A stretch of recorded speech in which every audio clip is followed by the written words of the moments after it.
Bueno, pues si mis compañeros no me indican lo contrario, ya estamos en directo, emitiendo a través de nuestro canal de Facebook, otra conexión más de la Escuela Mixtos, unas conexiones que hacemos con la voluntad, por un lado, de abrir las aulas, de mostraros el trabajo y el mundo que hay detrás de la fotografía e invitaros a pasar a nuestras aulas, a vosotros que estáis ahí, así como el de generar un contenido de debate y de reflexión aprovechando estos días de confinamiento y de reclusión, pues generar un espacio de debate en torno a la imagen y a la fotografía.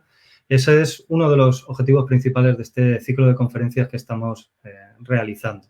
Esta semana he de deciros que conectaremos martes, miércoles y jueves, todos los días a las 6 de la tarde, y que esta tarde tenemos la suerte de tener a Leire Chazarra como invitada. Muchísimas gracias, Leire, A por ti por estar aquí. invitarme.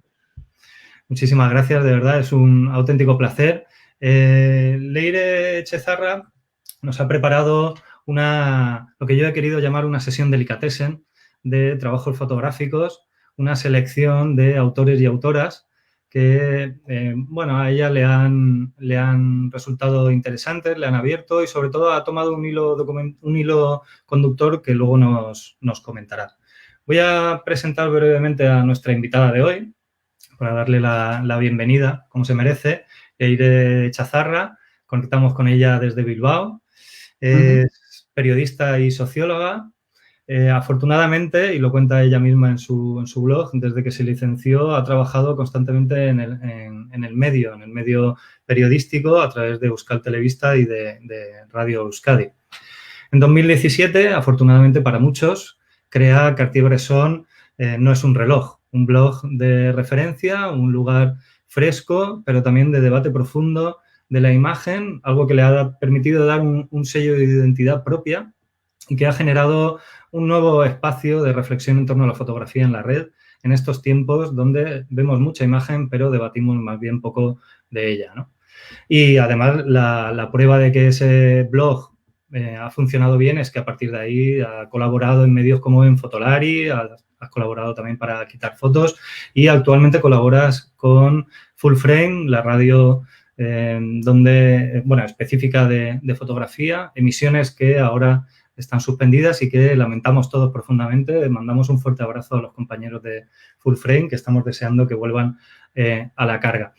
Y yo creo que la mejor forma de presentar a Leire es como ella misma se presenta. Tiene una frase que me parece muy definitoria, que en su blog, en el cual dice: mi nombre es Leire y pese a que vine al mundo hace algunos años, los ojos no los abrí hasta que descubrí la fotografía. Me parece una forma maravillosa de presentarte, Leire, porque eso es lo que haces con nosotros habitualmente, es abrirnos el mundo a través de la imagen, o sea, abrirnos la realidad a través de la fotografía. Así que muchísimas gracias, Leire, por estar aquí con nosotros. Gracias a ti, hijo. Qué presentación más chula. Te tengo que decir que ya de esa frase, como la escribí hace casi 3 años, casi no me acordaba que había escrito eso. Estaba pensando, joder, qué bonito me quedó. Es lo malo que tenemos los documentalistas, nos gusta escarbar siempre ahí en el cajón de los recuerdos. Sí, está bien hacerlo además. Y bueno, tú has dicho, y mucha gente me suele decir, que el blog es que a mucha gente le gusta porque le descubre autores y proyectos nuevos, y porque también siempre intento, aparte de hablar de los clásicos, que sí que me gusta, intento combinarlo con cosas que se estén haciendo en la actualidad, ¿no? Con curiosidades o autores que no sean, o fotógrafos que no sean tan conocidos. Y bueno, y también preparar esto, que sí que me ha llevado mi tiempo, me ha venido bien porque he descubierto también aquí incluido fotógrafos que yo tampoco conocía, ¿no? Y los he ido descubriendo pues según iba preparando un poco esta charla. Y al final lo que he hecho es un poco partiendo de un par de clásicos, que siempre hay que coger un poco de impulso al principio. Yo creo que los dos elegidos son de estos que te dan mucho impulso en la fotografía documental, son Robert Frank y Alex Soth. Pero a partir de ellos he intentado un poco desde una mirada personal mía, ¿no? Vislumbrar qué es lo que se está haciendo hoy en día en la fotografía documental, ¿no? Con autores jóvenes, con proyectos, algunos que son más de corte clásico, porque el documentalismo clásico sigue teniendo su sitio también, y otros proyectos que son un poco diferentes y que incluso pueden tocar, esos ya irán más hacia el final, pues disciplinas artísticas en los que la fotografía es un complemento, pero que también tiene ese componente documental de documentar, valga la redundancia, qué es esa obra y cómo se está haciendo esa obra, ¿no? Entonces, yo creo que me ha salido una cosa bastante variadita, ¿no? Muy bien. Y que bueno, que a la gente por lo menos espero que algún autor que otro pues les llame la atención y les sirva de inspiración o que les entren ganas de investigar más cosas o de probar cosas nuevas que no tengan nada que ver con lo que están haciendo o que les den ideas para lo que ya están haciendo. Entonces, si te parece, empezamos ya. Sí, Yo, decirte, Leire, que ahora mismo tenemos ahí 50 personas conectadas a través de nuestro perfil de Facebook, más todas aquellas personas que se están conectando en los distintos grupos, o sea que ya tenemos ahí un grupo de gente ahí detrás. Un saludo a somos todos. una cuadrillita ya, ¿no? Podemos decir. Somos una buena cuadrilla ahí y veo que muchos de nuestros alumnos también nos están saludando. Podéis dejarnos, os recuerdo que podéis dejarnos comentarios, saludos o aportaciones al debate. Intentaré vehiculizar un poco los comentarios que se den. Y deciros también que esta masterclass de Leire está entroncada dentro del curso avanzado de fotografía, así como el curso de Desarrolla tu mirada, en la cual los alumnos ahora estaban en el punto de ver y analizar trabajos fotográficos de otros. Y creo, Leire, que precisamente la selección de autores que has hecho es perfecta para aquellos alumnos y miembros de nuestra comunidad de mixtos, porque has hecho una selección que va desde lo clásico a lo contemporáneo y además cogiendo distintos y variados estilos, como decías, dentro de la fotografía documental. O sea que estoy convencido de que a nuestra comunidad le va a gustar mucho. Si quieres, empezamos. Sí. Empezamos, bueno, con una referencia ineludible siempre que se habla de fotografía documental y de fotografía en general, ¿no? Que es Robert Frank y su trabajo Los Americanos. Voy a hacer solo un breve comentario sobre este trabajo porque de esto se puede hablar largo y tendido y a mí además es que me encanta hablar de este libro. Ya hice un vídeo de 1 hora para el canal de YouTube y con eso ya lo he dicho todo de Robert Frank, o sea que no pienso entrar más en profundidad. Pero ¿por qué empiezo por Robert Frank? Porque yo creo que si hablas de fotografía documental, Robert Frank es el gran referente. Y es el gran referente, yo creo que por dos cuestiones sobre todo, porque una, con el libro Los Americanos redefine lo que es el fotolibro, que es algo que hoy en día también está muy en boga, y sobre todo porque con este trabajo pone en valor el documentalismo de corte personal, ¿no? Antes, en aquella época, mediados de los años 50, el documentalismo estaba muy ligado todavía al fotoperiodismo y a los cánones del fotoperiodismo, a la objetividad. Yo creo que hoy en día la gente, aparte de la eterna discusión de si existe o no la objetividad, la gente está bastante cansada del tema de la objetividad y ahora se buscan otros juegos, otras sutilezas que quedan muchas veces fuera de la objetividad. Y él lo que hace al final es poner en valor un trabajo sobre un país hecho por un extranjero, porque él es un emigrado a Estados Unidos, y él lo que hace es ofrecer una visión, por una parte, en cuanto a contenido, que es poética y crítica de la realidad de Estados Unidos. En aquella época lo que se hacía era había una exaltación del American Way of Life, de lo bueno que era Estados Unidos, del país de las oportunidades, había un crecimiento económico que llevaba a eso, pero en Estados Unidos había también otras cosas. Había racismo, había soledad, había una sociedad que empezaba a ser ya dominada totalmente por el consumismo, había muchas diferencias de clase, pero en la imagen comercial, por así decirlo, que se vendía de Estados Unidos a través de la televisión, eso quedaba fuera. Y Robert Frank lo enseña en este libro y lo enseña además, aparte de rompiendo esa imagen un poco bucólica de Estados Unidos, lo enseña de una forma que rompe los cánones de la fotografía documental.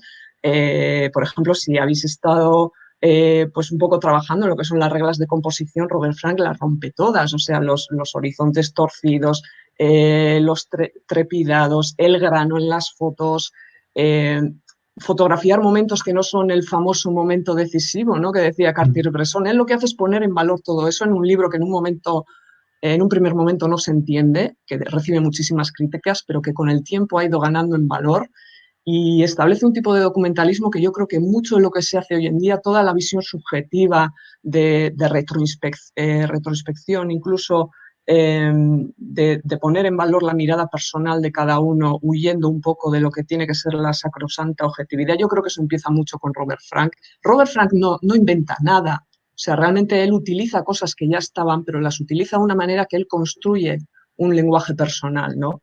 Y yo creo que es un maravilloso ejemplo de libertad personal y creativa a la hora de trabajar.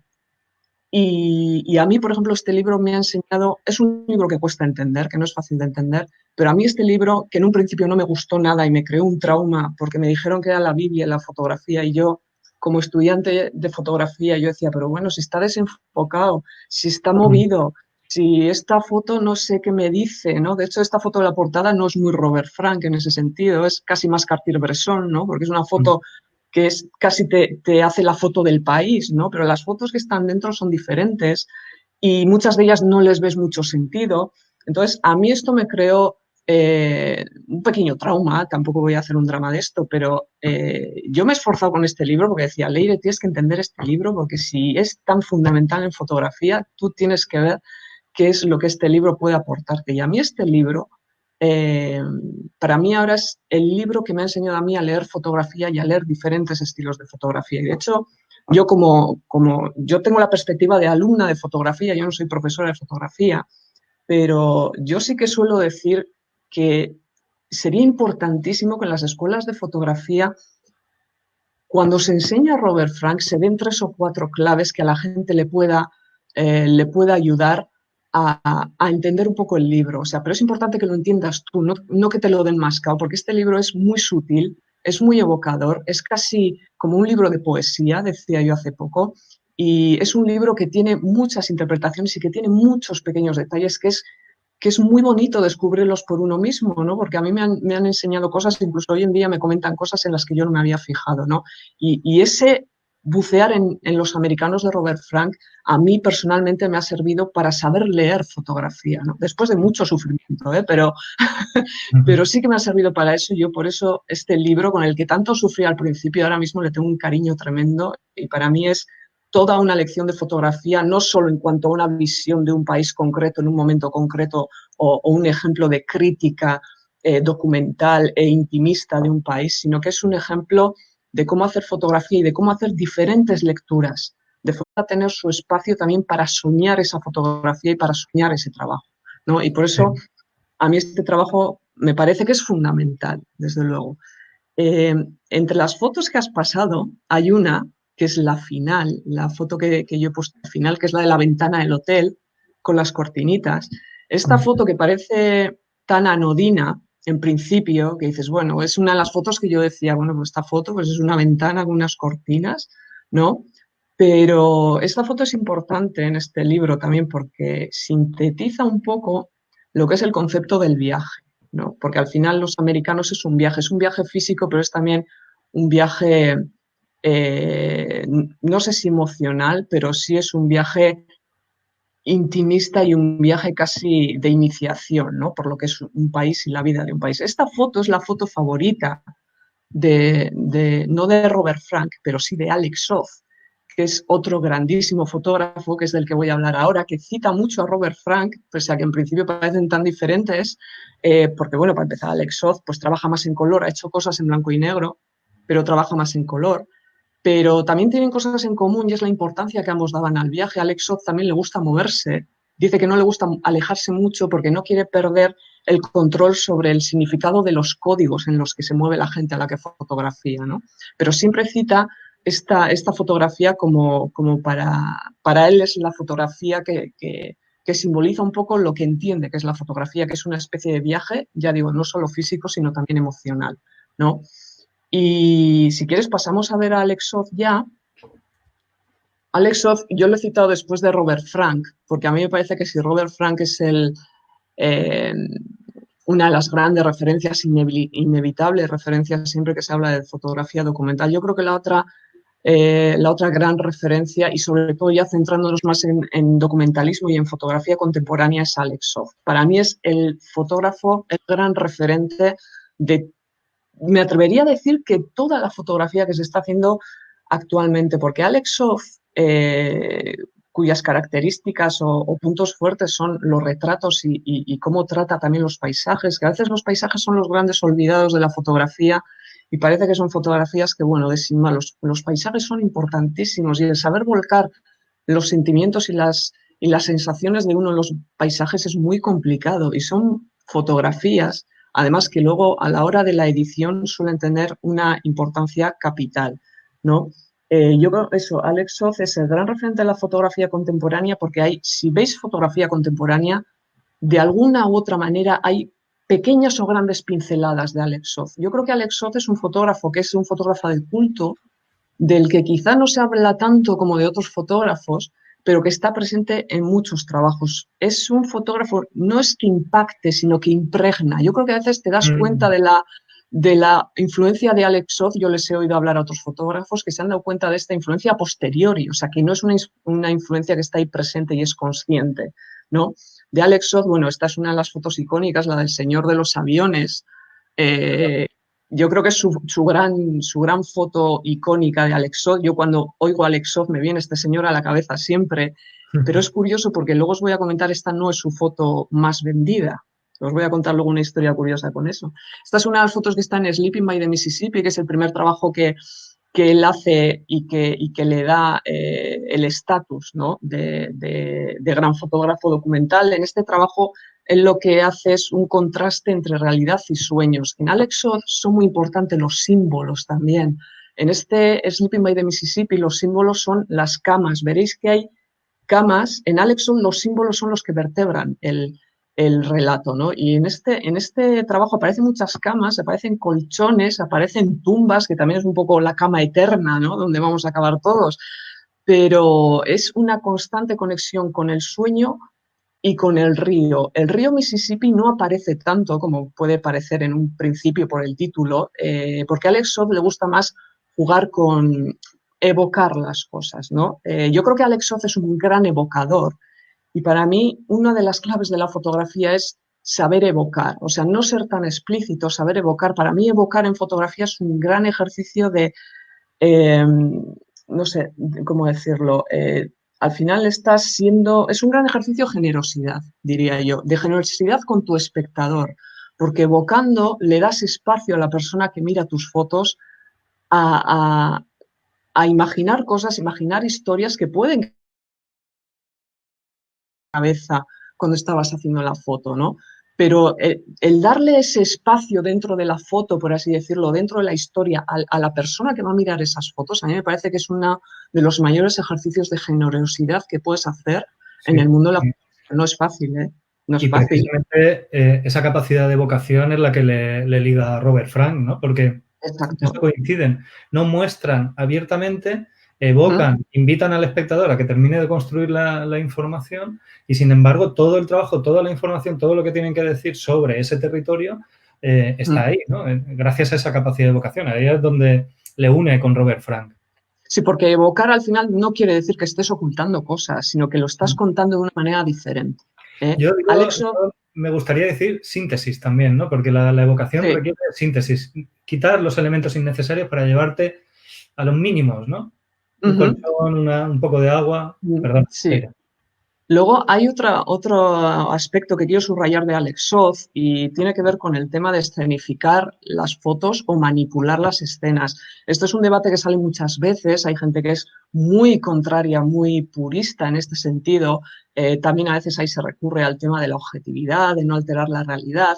Yo creo que ese debate está un poco ya, no sé si superado, pero yo creo que la fotografía actual en lo que se está moviendo es un poco en esa zona difusa entre realidad y ficción, que es una zona que te da mucho juego y que no estás traicionando nada cuando estás escenificando, cuando alteras algo de la escena, ¿no? Él suele contar que, bueno, que él cuando va, por ejemplo, a una casa abandonada, ve una habitación y hay un elemento que le molesta, pues él lo quita y que no pasa absolutamente nada, ¿no? Porque no está construyendo de repente una realidad diferente, ¿no? También el concepto de realidad es un concepto muy difuso también, ¿no? Y con la objetividad pasa lo mismo, ¿no? Que al final entras en un debate que es como un bucle y no sales nunca, ¿no? Pero bueno, yo quería resaltar eso de Alex Soth y también sus retratos. Los retratos de Alex Soth son unos retratos muy personales, son muy frontales. Me gustan además porque aunque estén hechos en interiores o en exteriores, se ve el tremendo dominio que tiene Alex Soth de la luz. Este es su retrato favorito, él suele decir. Este es de Niágara, que es un trabajo que hace 2 años después de Sleeping by the Mississippi, y con el vestido de novia que vemos ahí, esta foto creo que está puesta después de una foto de la cascada de la catarata del Niágara, y él dice que un poco en el libro creo que es otra foto, creo que no sé exactamente, pero bueno, de eso también me sirve, que con el vestido lo que quería era evocar un poco la espuma y la caída del agua, que esta primera foto la hizo con el novio de la chica con el que se iba a casar o se acababa de casar justo al lado, pero que lo quitó porque no le funcionaba tanto. Dice que a veces él prefiere hacer retratos de una persona para establecer un diálogo directo él con su retratado, que a veces 2 personas le interesan cuando el juego o la relación de las 2 personas le parece llamativo, pero lo demás prefiere hacer retratos de una sola persona. Hay que aclarar que Niágara, las cataratas del Niágara se ha convertido en un sitio donde las parejas van a casarse o van también de luna de miel, pero es un sitio que está como bastante decadente, ¿no? Y que eso es lo que él le llamó a Alex Soth la tendencia de amor y muerte. Y aquí el gran símbolo que vertebra el libro son los corazones, que aunque a veces están presentes, en la portada creo que son 2 toallas que simulan ser 2 cisnes, pero realmente lo que hacen es la forma del corazón. Y incluso hay algunos retratos, de esto me di cuenta preparando esta charla, en la que hay 2 personas y los brazos, no es este retrato, es otro, lo que pasa que no lo encontré, pero los brazos los tiene entrelazados de una forma que también hacen un corazón. Él dice que de eso se dio cuenta después. Bueno, yo siendo Alex Soth le voy a creer.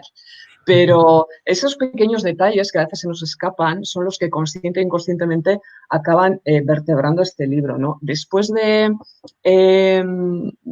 Niágara, Alex Soth, yo he metido fotos de uno, creo que es su último trabajo, el que hace en 2018, que es, tiene un título largo en inglés, que es I Know How Furiously Your Heart is Beating, sé cuán furiosamente late tu corazón, más o menos, es el último verso de un poema del poeta Wallace Stevens, que se llama La habitación gris.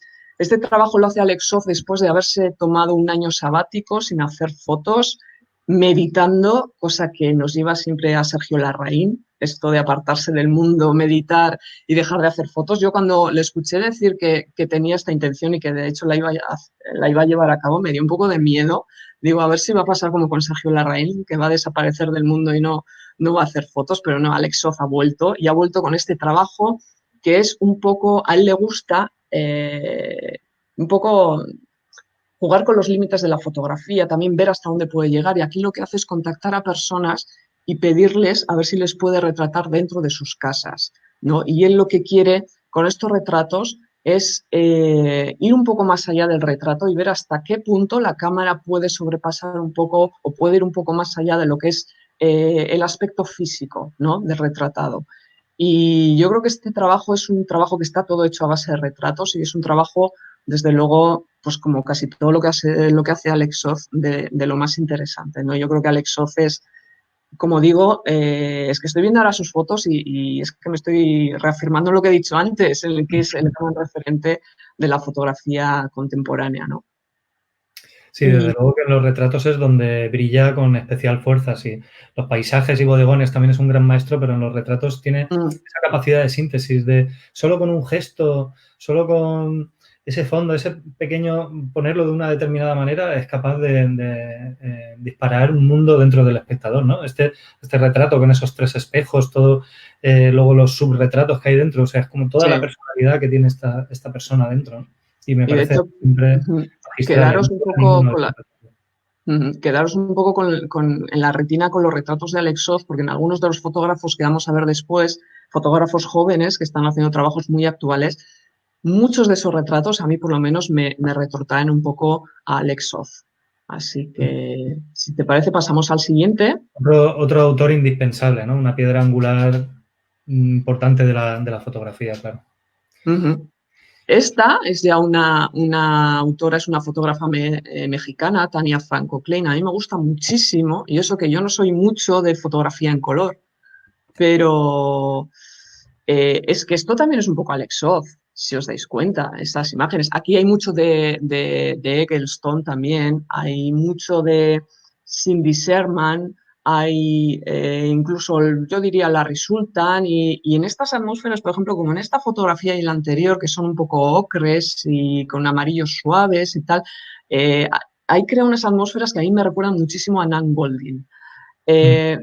Ella, como os he dicho, es Tania Franco Klein, ella hace fotografías escenificadas, tiene un trabajo maravilloso que es este que estamos viendo que se llama Positive Disintegration, que es desintegración positiva, es el nombre de una teoría psicológica que dice que de la ansiedad y de los momentos de tensión es de donde crece la personalidad del ser humano, ¿no? Entonces, ella toma este título para este trabajo en los que ella, como Cindy Sherman, por ejemplo, suele ser la protagonista de sus fotos. Lo que pasa que ella se coloca, yo no sé si lo hace para diferenciarse un poco de Cindy Sherman, pero se fotografía mucho con la cara tapada, se fotografía mucho de espaldas y no se fotografía tan de cerca como suele hacer habitualmente Cindy Sherman. Las suyas son imágenes fragmentadas, como he dicho, todas escenificadas, evocan sobre todo el aislamiento, la ansiedad, las ganas de desaparecer. Cuida, si os dais cuenta, cómo trata el color, cuida muchísimo la luz, es impresionante. Y crea, yo creo, y hace muy bien algo que es muy importante cuando estás haciendo este tipo de fotografía, que es crear atmósferas, ¿eh? Para que ya la misma atmósfera ya provoque un sentimiento, ¿no? En la persona el que está mirando la foto. Esa foto que hemos visto en la tostadora es su foto favorita. El reflejo es ella misma. Ella dice que esta es su foto favorita, es una foto muy curiosa, desde luego. Y lo que ella busca es sobre todo jugar con emociones. Yo creo que es para mí el mejor ejemplo que he encontrado y el mejor ejemplo que conozco de fotógrafa en cuyas imágenes se ven unas influencias clarísimas de fotógrafos clásicos y fotógrafos conocidos, pero que a pesar de eso, por así decirlo, a pesar muy entrecomillado, ha conseguido construir un lenguaje propio, ¿no? Ella juega con, ya lo he dicho, con las emociones y también sabe crear ese misterio en esas escenas en las que aparece ella de espaldas o que incluso no aparece nadie, como en esta otra. En esta otra, ¿no? Que es un ejemplo muy claro de lo que decías de las atmósferas que es capaz de generar la autora, ¿no? Y cómo una atmósfera es capaz de contar tantas cosas. Y encima tiene la capacidad de hacer algo que a mí me gusta mucho y es que una fotografía te transmita la sensación de que algo va a pasar, ¿no? O sea, esto no te da la sensación de que se va a quedar así siempre, parece que va a pasar algo, ¿no? Y eso también te crea una sensación que es muy bonita cuando ves las fotos, ¿no? Esa especie de cosquilleo También te da, es una forma de echar a volar la imaginación, ¿no? Y yo creo que ella eso lo hace muy bien y ella como he dicho antes, y acabo ya con Tania Franco Klein, ella sabe jugar muy bien con los colores fuertes, ella combina también en varias fotografías colores muy vivos, pero también sabe combinar lo que he comentado al principio, los naranjas suaves, los amarillos suaves, un poco con un toque ocre para crear atmósferas, ¿no? Yo creo que es una fotógrafa en este sentido que es muy recomendable seguir su trabajo y yo creo que si sigue por esta línea, desde luego, vamos a ver grandes trabajos de Tania Franco Klein. Sí, en el uso del color, desde luego que es algo como personal, ¿no? Tiene su propio sello de identidad y mira que es difícil conseguir un sello de identidad a través del color. Y ella lo consigue, ¿no? Y esos ambientes que decías. Sí. Vamos a pasar a otra fotógrafa ahora, que es otra mujer. Esta es más conocida, igual, es Alessandra Sanguinetti. Este es el trabajo más conocido de ella. Yo a Alessandra Sanguinetti la conocí por un trabajo que es más parecido a lo que hemos visto, más parecido, salvando las distancias, con Tania Franco Klein. Es un trabajo suyo que hace, ella es de origen argentino y lo hace en Argentina en la casa familiar que está medio abandonada. Es un trabajo que se llama Home, creo recordar, y ella también fotografía partes de esa casa, fotografía a algunos familiares que son ya muy mayores, partes de su cuerpo, las manos, que junto después de las caras, las manos es la parte más expresiva a la hora de hacer fotografía. Y lo fotografía además con una luz muy diurna y me pareció un trabajo maravilloso sobre un sitio en el que en principio no hay nada de interés, pero ella consigue construir un relato que te lleva a ese punto de nostalgia y a ese punto pues de un poco de olor a familiar, ¿no? A hogar de familia, que estaba muy bien. Este es su trabajo uno de sus trabajos más conocidos Tiene un título muy largo que yo me lo he apuntado por aquí y es Las aventuras de Guille y Belinda y el significado enigmático de sus sueños. Este es un seguimiento que hace de dos primas argentinas que viven en la parte rural de Argentina. Ella empieza a seguirlas cuando están casi a punto de entrar en la adolescencia y cuenta un poco ese paso tan significativo en la vida de las personas, que es de dejar de ser niña a pasar a ser adolescente y luego casi acercándose ya un poquito a lo que es la juventud, ¿no? Es un documentalismo directo y como suele hacer ella con ciertos toques también poéticos y nostálgicos, ¿no? Eh, a veces cuando vemos este tipo de trabajos, a mí por lo menos me pasa que siempre me viene a la cabeza Salimán. No sé si a vosotros, pero es muy diferente al trabajo de Salimán.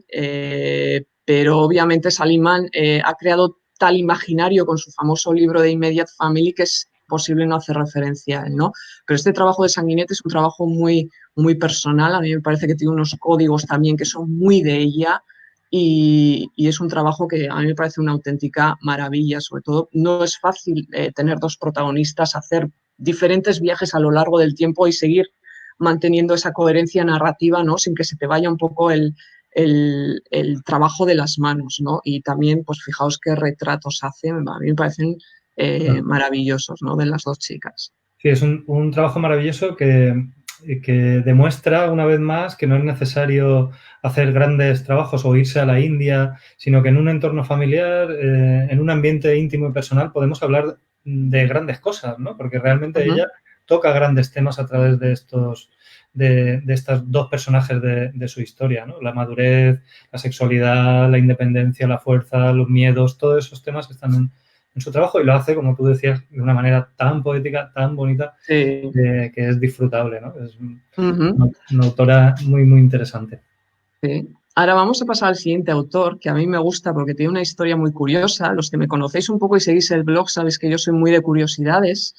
Y tiene también, además es un trabajo que está ligado con la juventud, porque los protagonistas son jóvenes. Este es Mike Brody y este es un trabajo que tiene también un título un poco largo en inglés, que es A Period of Juvenile Prosperity. Es el viaje que él lo que hace es documentar el viaje de un grupo de adolescentes vagabundos a través de esos enormes trenes de mercancías que van cruzando Estados Unidos.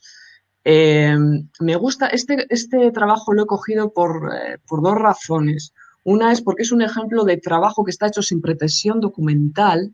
Él cuando hace estas fotos las hace, por así decirlo, por hacer. O sea, él no es fotógrafo, él tiene 17 años, se escapa de casa. Él dice que suele contar que iba a visitar a un primo y que se equivocó de tren. Pero bueno, el caso es que acabó viajando por Estados Unidos, metiéndose un poco de polizón en los trenes de mercancías y recorriendo el país junto con estos otros chicos que va conociendo por el camino. Y hay un momento en el que él se encuentra una cámara Polaroid y con esa cámara Polaroid vieja que se encuentra abandonada, él empieza a hacer fotos y entonces fotografía pues cómo es la vida de estos chicos, el día a día de estos chicos y las va subiendo a las redes sociales, porque entonces era un momento que ya las redes sociales empezaban a estar en auge, las sube con el sobrenombre de Polaroid Kid, que al final es como el chico Polaroid, el nombre con el que se le conoció, y luego ya encuentra una Nikon bueno, no sé si la encuentra o se la regalan, esto no sé muy bien cómo es, una Nikon de 35 milímetros y las fotos que estamos viendo y que están incluidas son las del libro,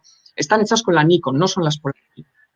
Y son fotos que, bueno, que son un poco, tiene un toque romántico, con ese toque de aventura, ¿no? Del viaje. Estamos viendo mucho, si os dais cuenta, en los trabajos hay un viaje psicológico y un viaje también físico, ¿no? En el de Sanguinetti es la transición, ¿no? El que hemos visto anterior de la niñez a la adolescencia. Este es un viaje físico, pero también de alguna manera emocional.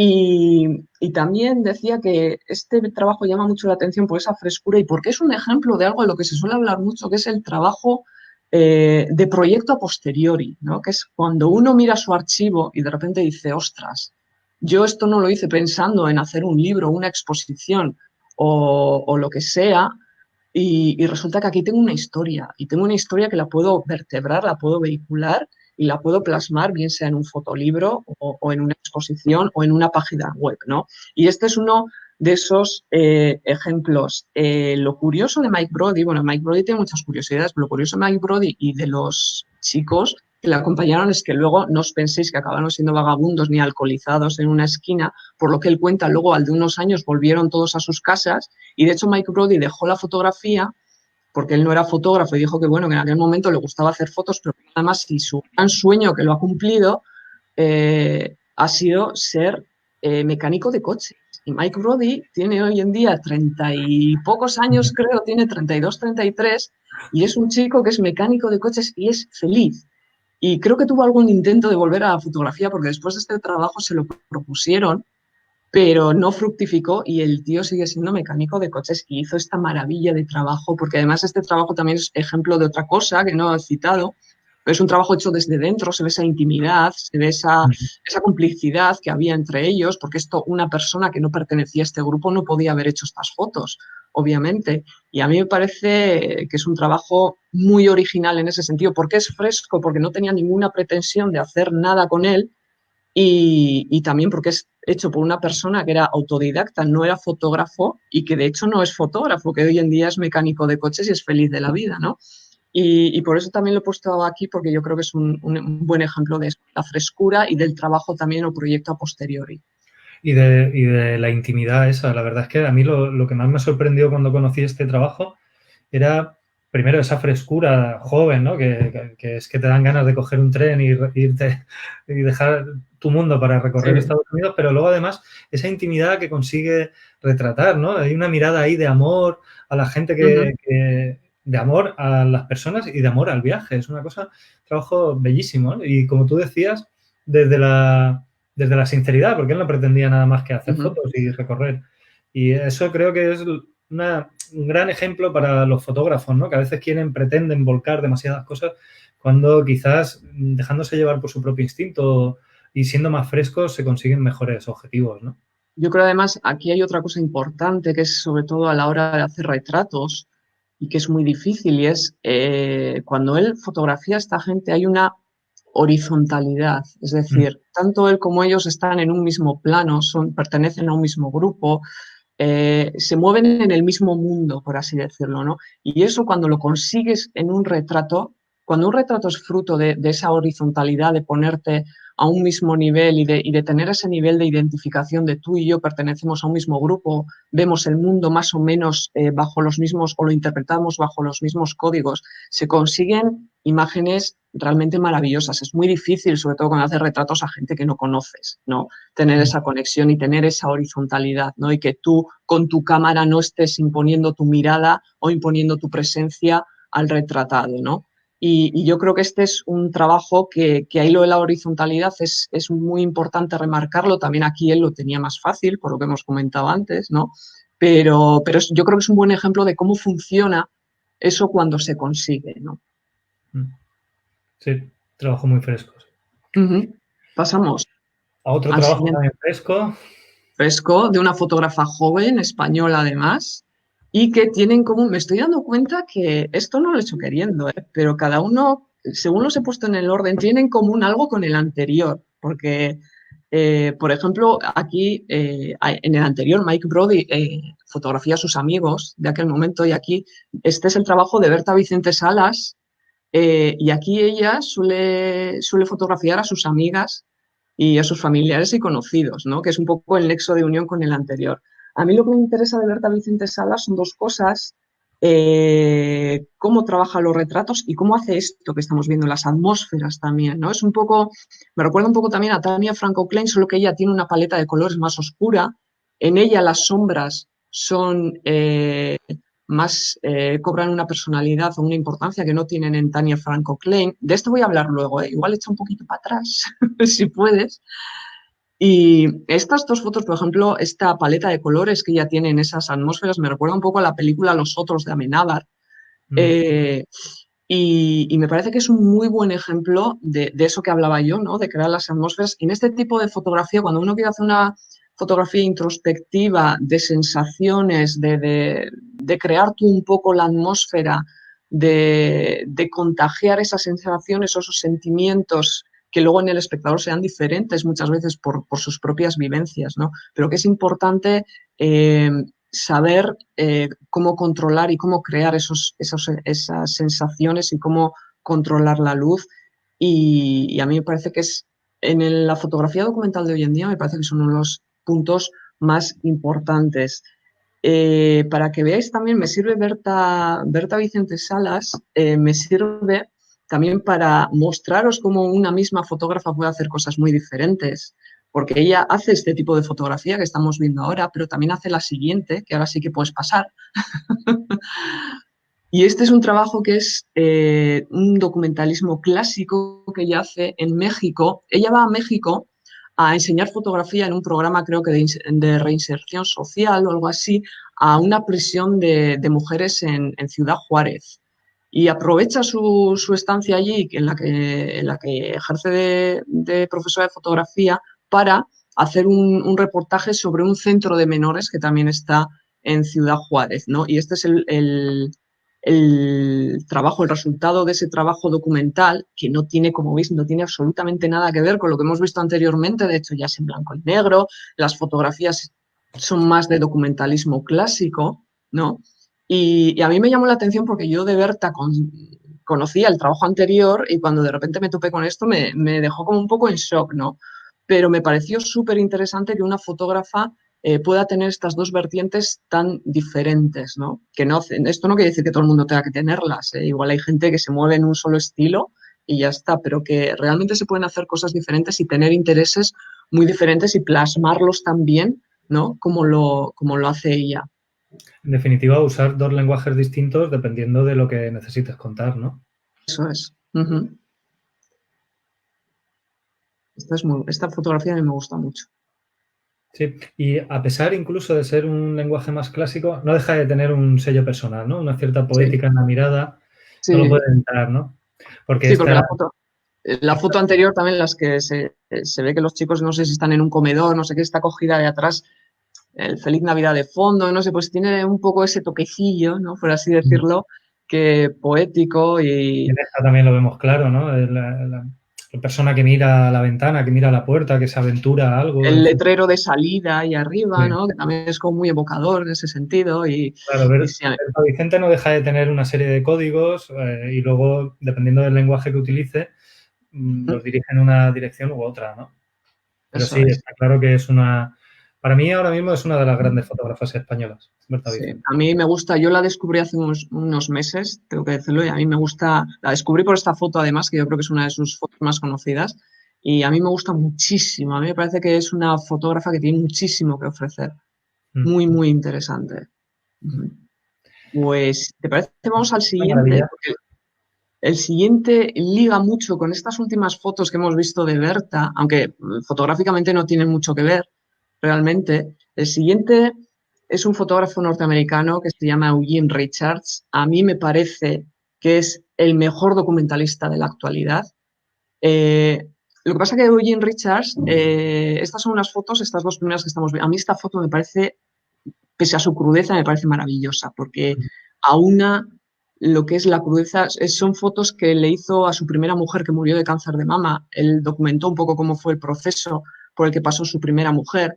A mí esta foto me parece durísima, obviamente, pues porque la imagen de ese pecho cercenado pues es muy dura de ver, pero sin embargo, fijaros en la expresión de ella. O sea, me parece que es una fotografía que aúna dolor y esperanza de una manera brutal. Eugene Richards, yo decía que creo que es uno de los mejores documentalistas que hay en la actualidad, que hay bastante gente que no lo conoce.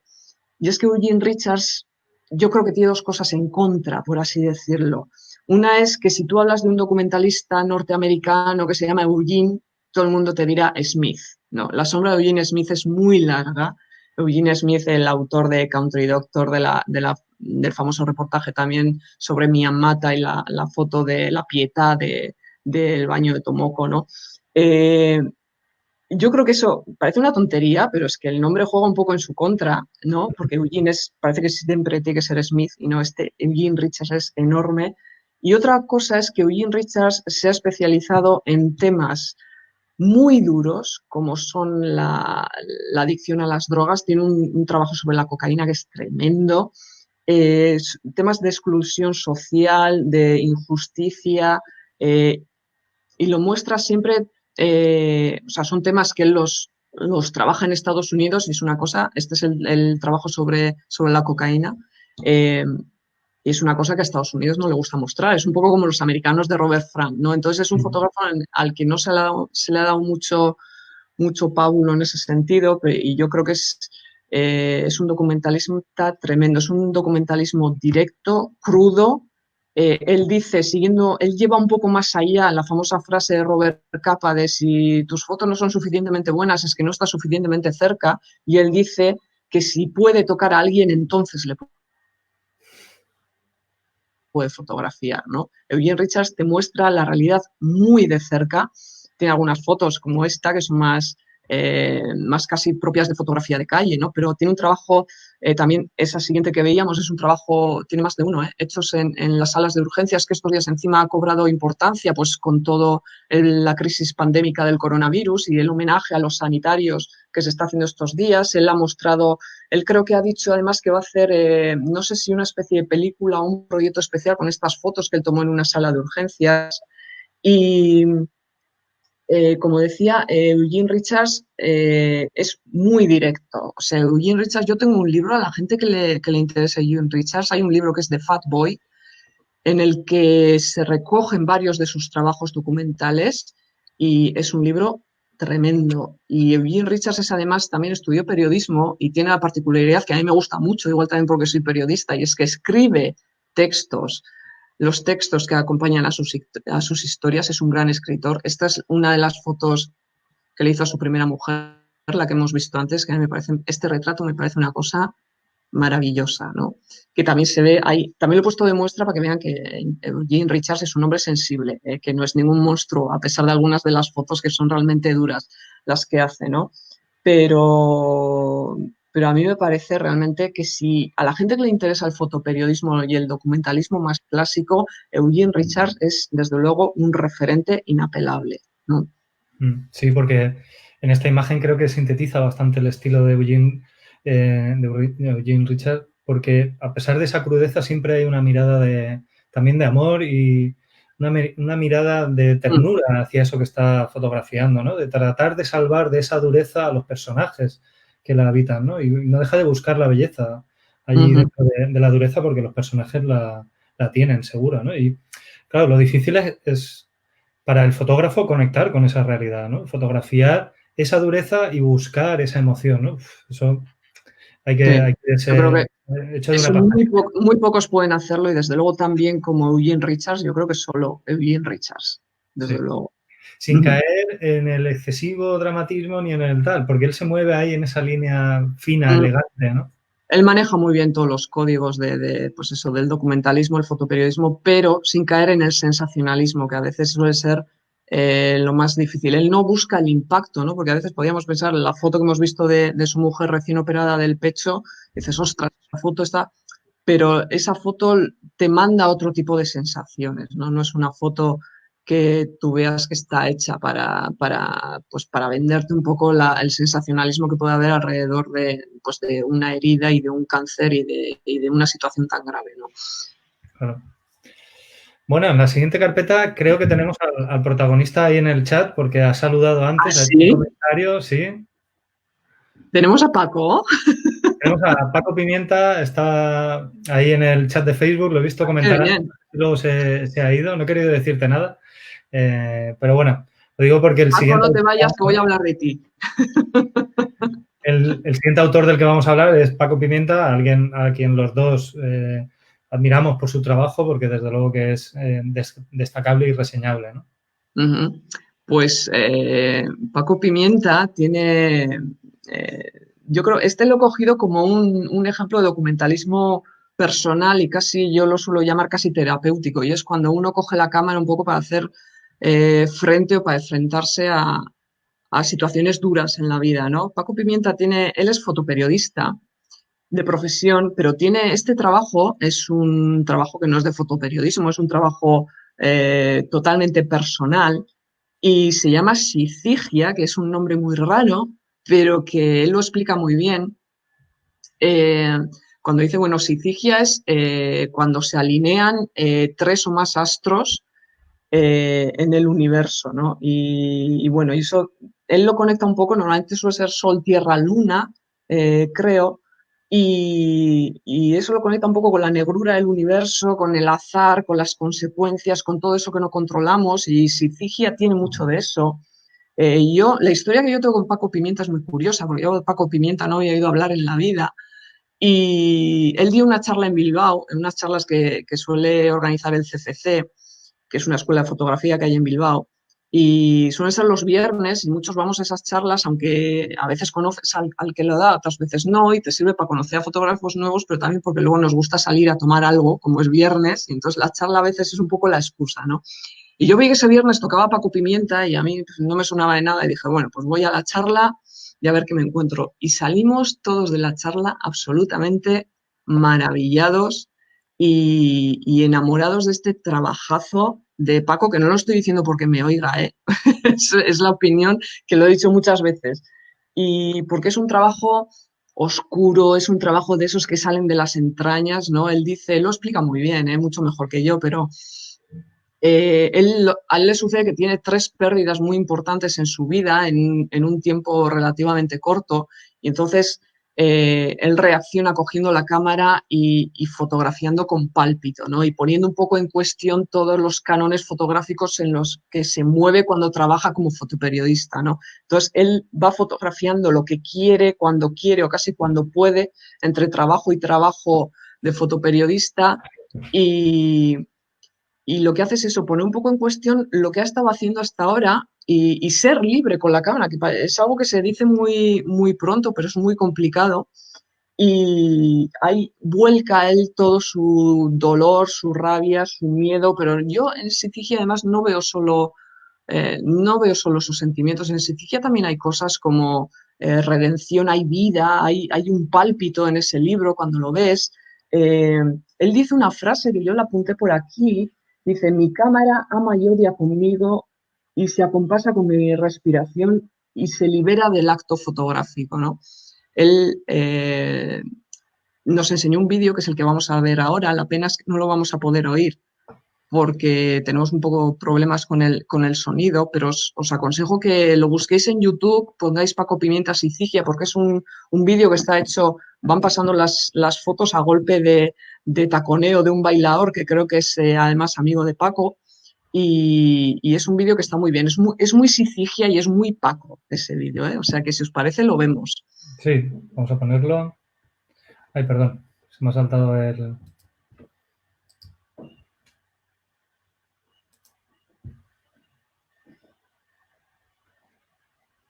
Disculpad, Cosas del directo. cosas del directo.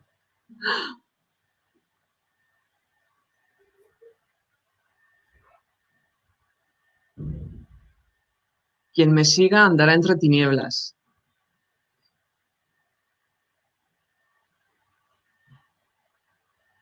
Fijaos qué fotografías, ¿eh? Yo, este libro, siempre digo que a mí si no me dicen que lo ha hecho un señor que se llama Paco Pimienta, yo hubiese pensado que lo ha hecho algún japonés, porque es un muy evoque, es una fotografía muy de Moriyama y muy japonesa, ¿no?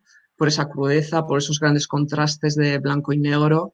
Eh, Paco además suele decir una frase que a mí me hace mucha gracia y es que dice que él en el fondo es un japonés de Badajoz, ¿no? Y yo creo que eso se ve mucho en sus fotos. En este libro también hay mucho humor, ¿eh? O sea, este libro es importante. Yo lo he elegido también por el tema de la edición, porque yo quería comentar un par de cosas sobre la edición. Este libro, la edición la hace el propio Paco, que es una cosa, o sea, editarse a uno mismo es una de las cosas más difíciles que hay en el mundo, me atrevería a decirlo. Y él se encierra, pero es por eso este trabajo es tan, tan personal.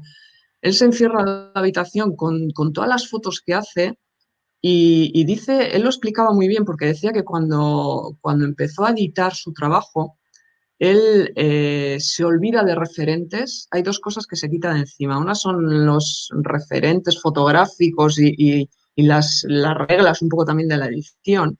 Y otra cosa muy importante y que es muy difícil de hacer es, se quitó de encima las ganas o la necesidad de gustar a los demás. Que eso a veces nos lleva a hacer cosas que están muy alejadas de lo que realmente queremos hacer y que al final tú te conviertes en una marca de ti mismo, pero no estás haciendo tu fotografía, ¿no?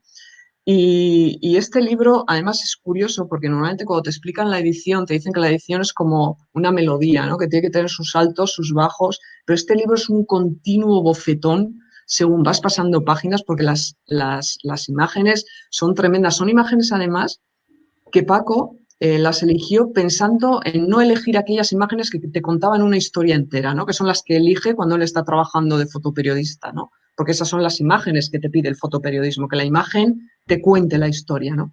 Él lo que hace es elegir precisamente las que no cuentan la historia entera y hace esta maravilla de 300 y pico páginas, que encima el libro, él decía, el libro es como yo lo tengo aquí, es un ladrillaco, pero es que es la palabra que usa él, ¿eh? O sea, fijaos, el libro es gordote y negro, o sea, es que ya solo el libro ya físicamente antes de abrirlo te llama la atención, ¿no?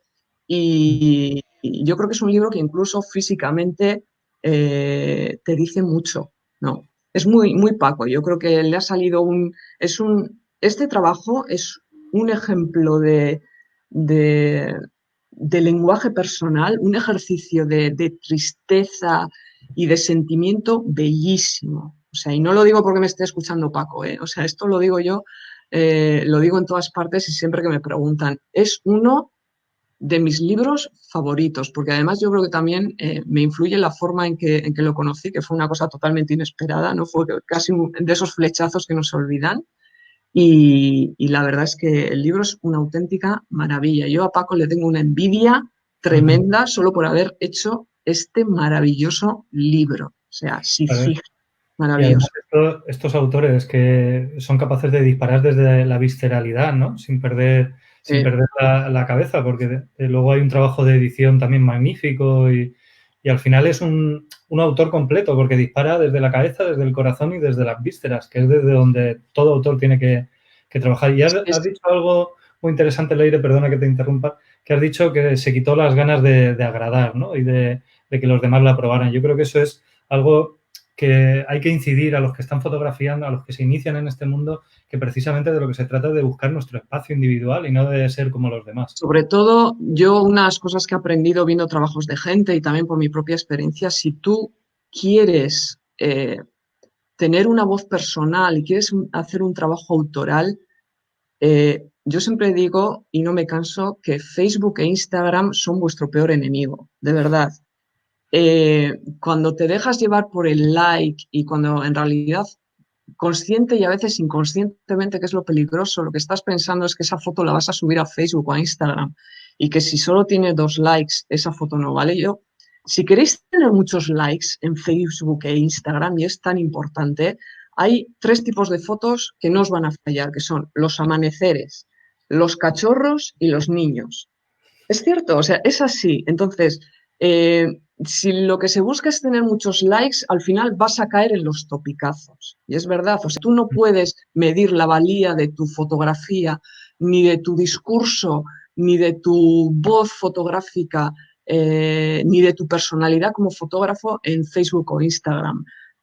Yo a la gente que me suele preguntar, y no soy una experta, yo siempre hablo desde mi experiencia, que puede que haya gente que les sirva y hay gente que no.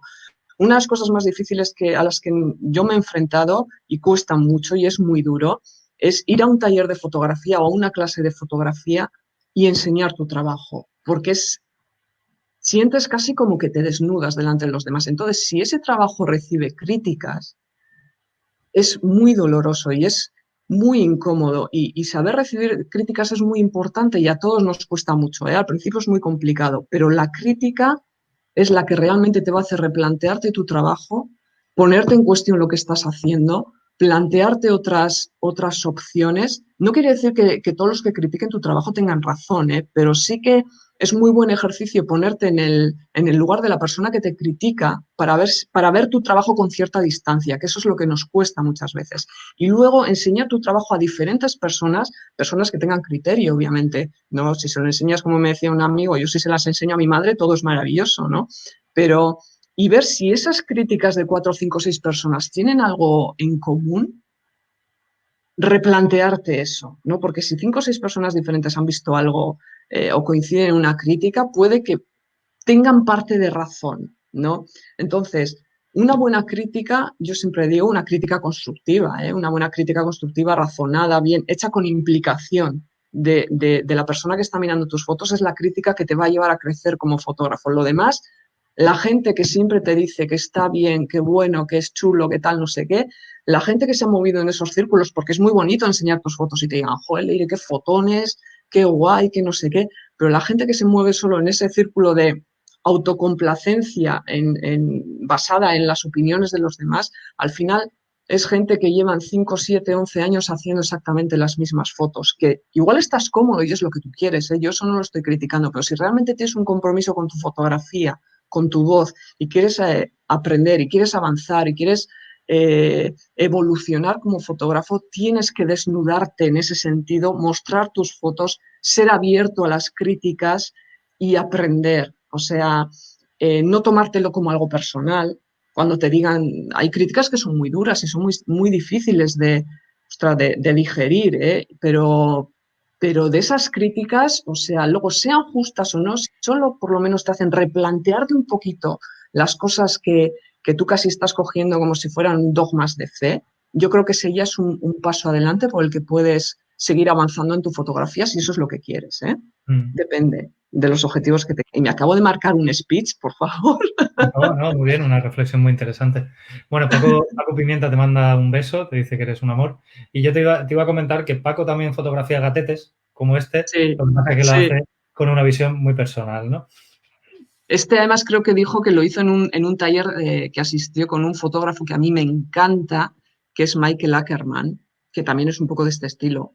Y Mm. creo que él me contó que fue a un taller y que le enseñó esta foto a Michael Ackerman y que a él le gustó mucho. Si no, que me diga si está por ahí, que me diga si me equivoco, ¿eh? Pero creo recordar de esta foto, esa historia. Y también le gusta fotografiar perros. Y a nosotros nos contó en la charla, no sé si será verdad, que a los perros les habla en italiano. Pero bueno, ahí lo vamos a dejar que son cosas de Paco. Un autor muy, muy personal. Recomiendo a todos los que estáis viendo que luego cuando acabemos veáis el vídeo con el audio, porque desde luego que el Sí. trabajo se entiende mucho mejor con el audio. Y Mira, dice, esa foto se la llevó para su propia hija, es verdad. Está diciendo Paco ahora, ¿ves? un retrato enternecedor de un gato, sin lugar a dudas. Sí, Paco, felicidades por este trabajo. Vamos a continuar sí, con los autores porque aquí nos liamos con Paco. sí. A ver, yo la siguiente que tengo puesta es este. Este es un trabajo de una fotógrafa que se llama Nancy Borowick, que es una fotógrafa norteamericana. Es un trabajo muy personal también, que es también una forma de documentar el dolor, ¿no? Estos son sus padres que cuando ella tiene 20 años, a los dos, casi a la vez, les diagnostican un cáncer y entonces pasan juntos por todo el proceso que es, pues eso, de tratamiento, de quimioterapias y tal. Y ella dice que con 20 años a ella lo primero que se le ocurrió fue coger la cámara y documentar un poco.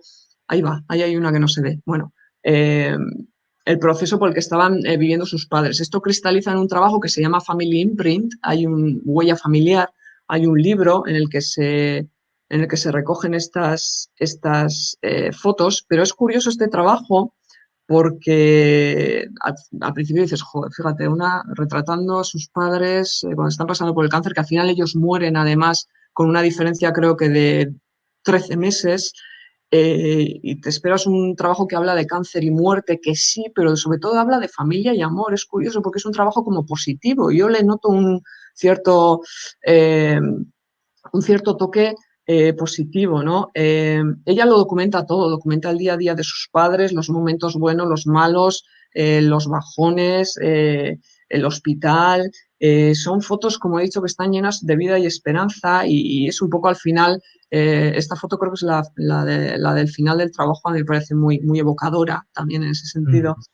Un homenaje a los 34 años de vida en común de sus padres. No es el estilo crudo de Eugene Richards, es un estilo diferente, ¿eh? Y yo aquí tengo una pequeña crítica a este trabajo, y es que a mí me parece un trabajo precioso, ¿eh? O sea, estéticamente también precioso, me parece una forma, me parece que tiene mucho mérito contar esta historia tan dura de una forma tan positiva, porque el trabajo no es de esos que te deja mal cuerpo cuando lo ves, pero casi es que es demasiado bello, o sea, para el tema que es, ¿no?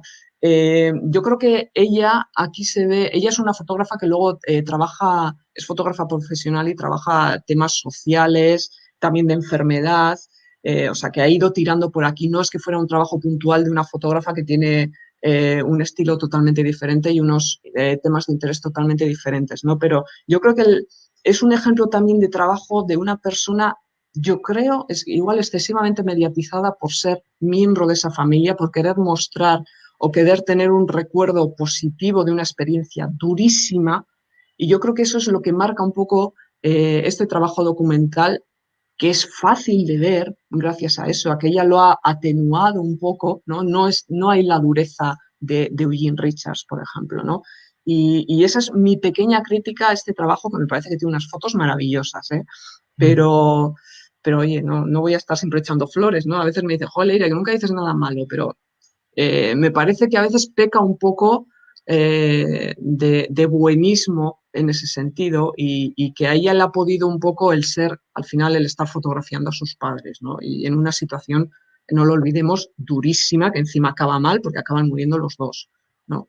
Sí, mira, por ejemplo, Marc Cavaller apunta que difícil de tratar y cuánto amor refleja, duro pero bello. Es verdad que este trabajo refleja mucho amor. Y María Teresa Heredia también nos apunta que igual era lo que el autor necesitaba contar, ¿no? Esa mirada de amor era también una necesidad por parte del autor Sí, porque posible. no olvidemos que este tipo de trabajos muchas veces son también para el autor una especie de terapia y es Sí, una forma de enfrentarse a una realidad que es durísima y además eso, pues desde los 20 años está viendo a sus padres enfermos.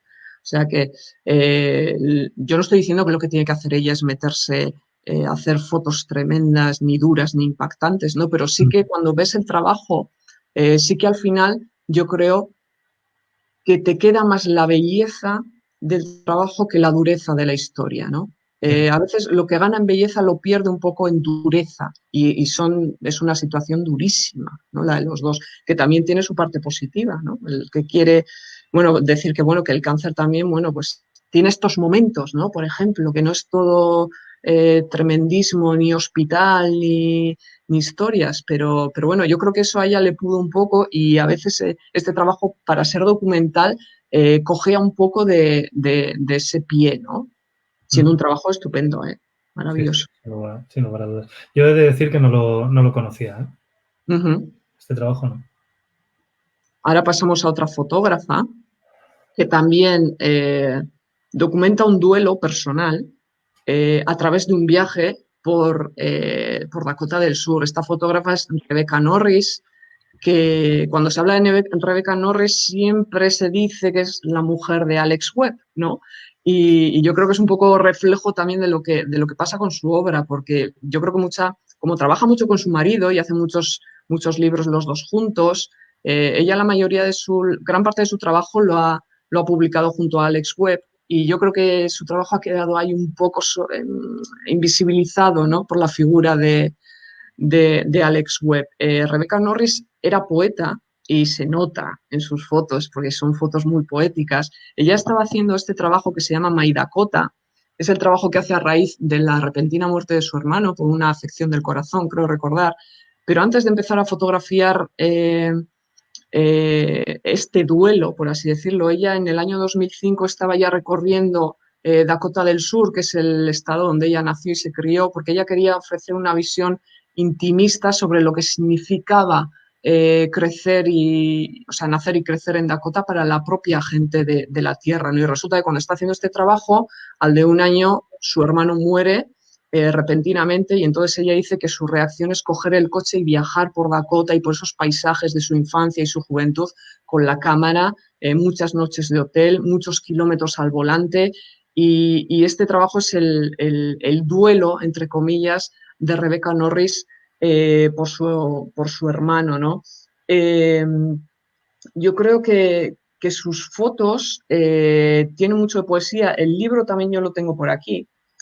Y está bien porque ella no ha dejado del todo su faceta de poeta. De hecho, no sé si se va a ver muy bien, pero las fotos eh, están acompañadas no se ve mucho, pero es igual, para lo que quiero decir da lo mismo. Son versos que ella ha mecanografiado, están escritos a mano y son los versos que acompañan, no en todas las páginas, pero acompañan a las fotos, ¿no? Lo que hace un poco reforzar ese toque poético, ¿no? Que decía del trabajo de Rebecca Norris. Ella dice además, una cosa curiosa, que un día va a casa de una amiga donde se solía quedar y le dice bueno, que ha estado revisando su trabajo y que ella en esas fotos ve el verano, ve el invierno y ve el otoño, pero no ve la primavera, ¿no? Y la respuesta de su amiga es que, que para las personas que cuando estás afligido no hay primavera, ¿no? Es todo muy poético, ¿no? En la vida de Rebecca Norris.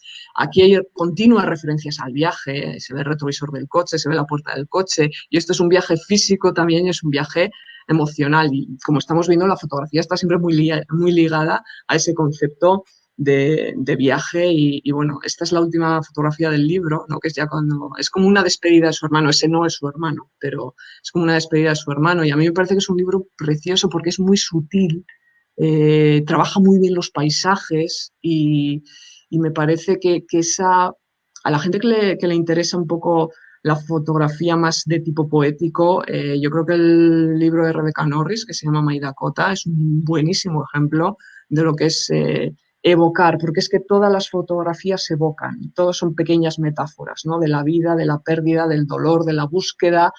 Y este libro yo me acuerdo, yo me lo compré hace 2 o 3 años. Es un libro que ojeo bastante a menudo porque es un libro, no sé, que te deja como un regusto bueno, no sé. Y es un color también muy, la forma en que ella trata el color, no es el color de Alex Webb, por ejemplo. El de ella es más tenue y me parece además, a mí me gusta reivindicar mucho a Rebecca Norris porque siempre está a la sombra de Alex Webb, ¿no? Y a mí me parece que ella también es una gran fotógrafa. Sí, desgraciadamente es así. Siempre se queda a la sombra del trabajo de su marido, quizás porque es más energético, más visual, más de impacto. Y el trabajo de Rebeca es un trabajo más intimista, ¿no? Quizás Ujú, pues tiene un público menor o otro público, sí. bueno, lo que sea. Ujú. La verdad es que es un trabajo maravilloso. Además, hemos asilado, no sé si ha sido intencionado, dos trabajos de despedida, ¿no? Sí, El sí, sí, trabajo me estoy anterior dando era, cuenta que estoy hilando trabajos, pero que cuando los he puesto en este orden no estaba pensando en eso, ¿eh? Me ha salido sin querer. bueno, el Pero inconsciente bueno, está bien. es un trabajo. Maravilloso. Este trabajo yo lo tenía guardado, pero no lo recordaba bueno, ahora mismo esta noche me lo voy a revisar porque me parece Sí, precioso. es muy recomendable, sí. Mm. Pasamos a otra mujer, creo que toca ahora también. He incluido bastantes mujeres, además, sin darme Muy cuenta. bien, maravilloso. Esta mujer, yo asistí a un taller de ella, es una mujer maravillosa que se llama Vanessa Winship. Es una de las mejores documentalistas que hay. Es la única mujer que ha ganado el premio de la Fundación Cartier-Bresson y de ese premio nació este trabajo del que estamos viendo estas fotos, que se llama She Dances on Jackson. Eh, Ella es una gran, esta también la he incluido porque es una gran retratista y una gran paisajista. Eh, pues ahora, después de ver los retratos ahora de Vanessa Winship y estos paisajes, es como un poco la Alex Soth en blanco y negro, ¿no? Me ha venido a la cabeza. Pero este es un retrato muy famoso, que es precioso. Sí, Y es una de sus obras icónicas este sí, retrato. sí. En este trabajo lo que hace Vanessa Winship es un poco mostrar la cara más, no sé cómo decirlo, más decepcionante del sueño americano, ¿no? Ella también como Robert Frank en otro estilo, pero lo que hace es mostrar esa otra cara de la gente que se ha quedado fuera del sueño americano, del hacerte a ti mismo y de conseguir el éxito, la fama y el dinero. Y además, también esto está conectado con el duelo, porque mientras está haciendo este trabajo, Vanessa Winship se muere su padre y ella es inglesa y estaba en Estados Unidos. Su padre tiene que ver con una de las fotos, lo que voy a decir ahora, esa del árbol con los pájaros, que es la portada, esa foto en fondo rojo, es la portada de Sir Anselson Jackson, esta foto. Y ella empieza a hacer, dice que se dio cuenta que empezó a hacer esta foto, este tipo de fotos, porque hay más con pájaros, cuando se entera de la muerte de su padre, porque su padre era ornitólogo y le gustaban mucho los pájaros. Entonces ella, casi sin darse cuenta, desarrolló este interés por el tema de los pájaros. Pero sobre todo Vanessa Winship, ella es una mujer, es un amor, mujer es timidísima, luego ves estos retratos y dices, ¿cómo una persona tan tímida puede hacer estos retratos? Pues el secreto está en que el que se acerca para contactar con la gente es su marido, que también es fotógrafo, se llama George Georgiou también, y que siempre la acompaña, y es él el que contacta con la gente. Ella lo contaba además de una manera muy graciosa, que decía, no, que ella casi prefiere que ni se den cuenta que está ahí, solo hacer la foto y marcharse rápido, o sea, lo contaba de una manera que te llamaba la atención, ¿no? Y son retratos que si, bueno, este retrato es tremendo, ¿eh? Eh, Son retratos un poco, a mí me recuerda un poco a Alex Oz también, porque son retratos en los que no hay una expresión, o sea, el punto de atención no está en las caras, en las expresiones, sino más en el propio conjunto del retrato, ¿no? Y yo creo que eso es importante, porque los retratos tienen un servilismo muchas veces excesivo de la mirada, de la boca, y los retratos también tienen muchas más dimensiones, ¿no? A veces nos centramos demasiado en las miradas y para comunicar ciertas cosas y sobre todo en el aplicado a la fotografía documental es importante saber también hacer retratos de otra manera, ¿no? Y yo creo que los retratos de Vanessa Winship, así como los de Alex Soth, son muy representativos en este sentido, ¿no?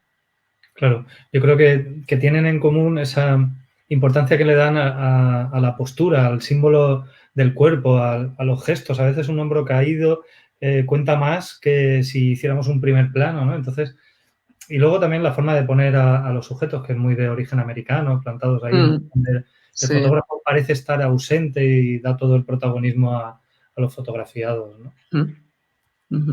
Pues ahora vamos a pasar a otro que ha sido gran retratista, que se llama Ricky Dávila, que ha sido además profesor mío. A Ricky lo he elegido porque, no porque haya sido profesor mío, sino porque me parece un ejemplo, para mí el ejemplo más claro de un poco la evolución de un fotógrafo desde un fotoperiodismo puro y duro, fotógrafo editorial también, hasta una fase en la que está ahora que es de total experimentación y libertad creativa que da una envidia que te mueres, así de claro. Y esto es, por ejemplo, Ricky ha sido un gran retratista. Digo ha sido porque él dice que ha dejado de hacer retratos, porque una de las cosas que uno necesita para ser un buen retratista es sentir una curiosidad. Él lo suele decir de una manera muy poética, que dice que es sentir curiosidad por el milagro del otro, ¿no? Por el milagro individual del otro, ¿no? Y él decía que hubo una época en su vida que sentía muchísima curiosidad y es esa época en la que hizo muchísimos retratos. Estos son de Manila, los que hemos visto antes son de su trabajo Ibérica. En Ibérica intenta hacer una... ¡Uy, qué pequeñita se ve esa! Sí.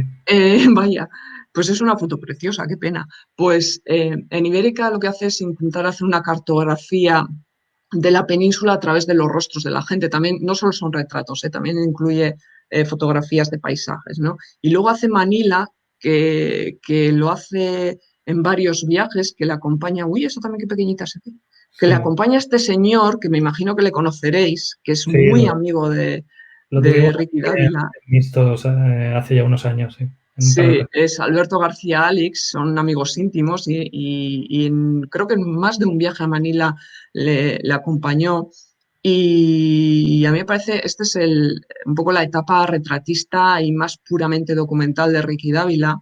Él cuenta además una anécdota, bueno, que suele decir que no es partidario de hacer trabajo personal documental alternándolo con trabajo comercial o de encargo, ¿no? Él suele decir que contamina mucho la mirada.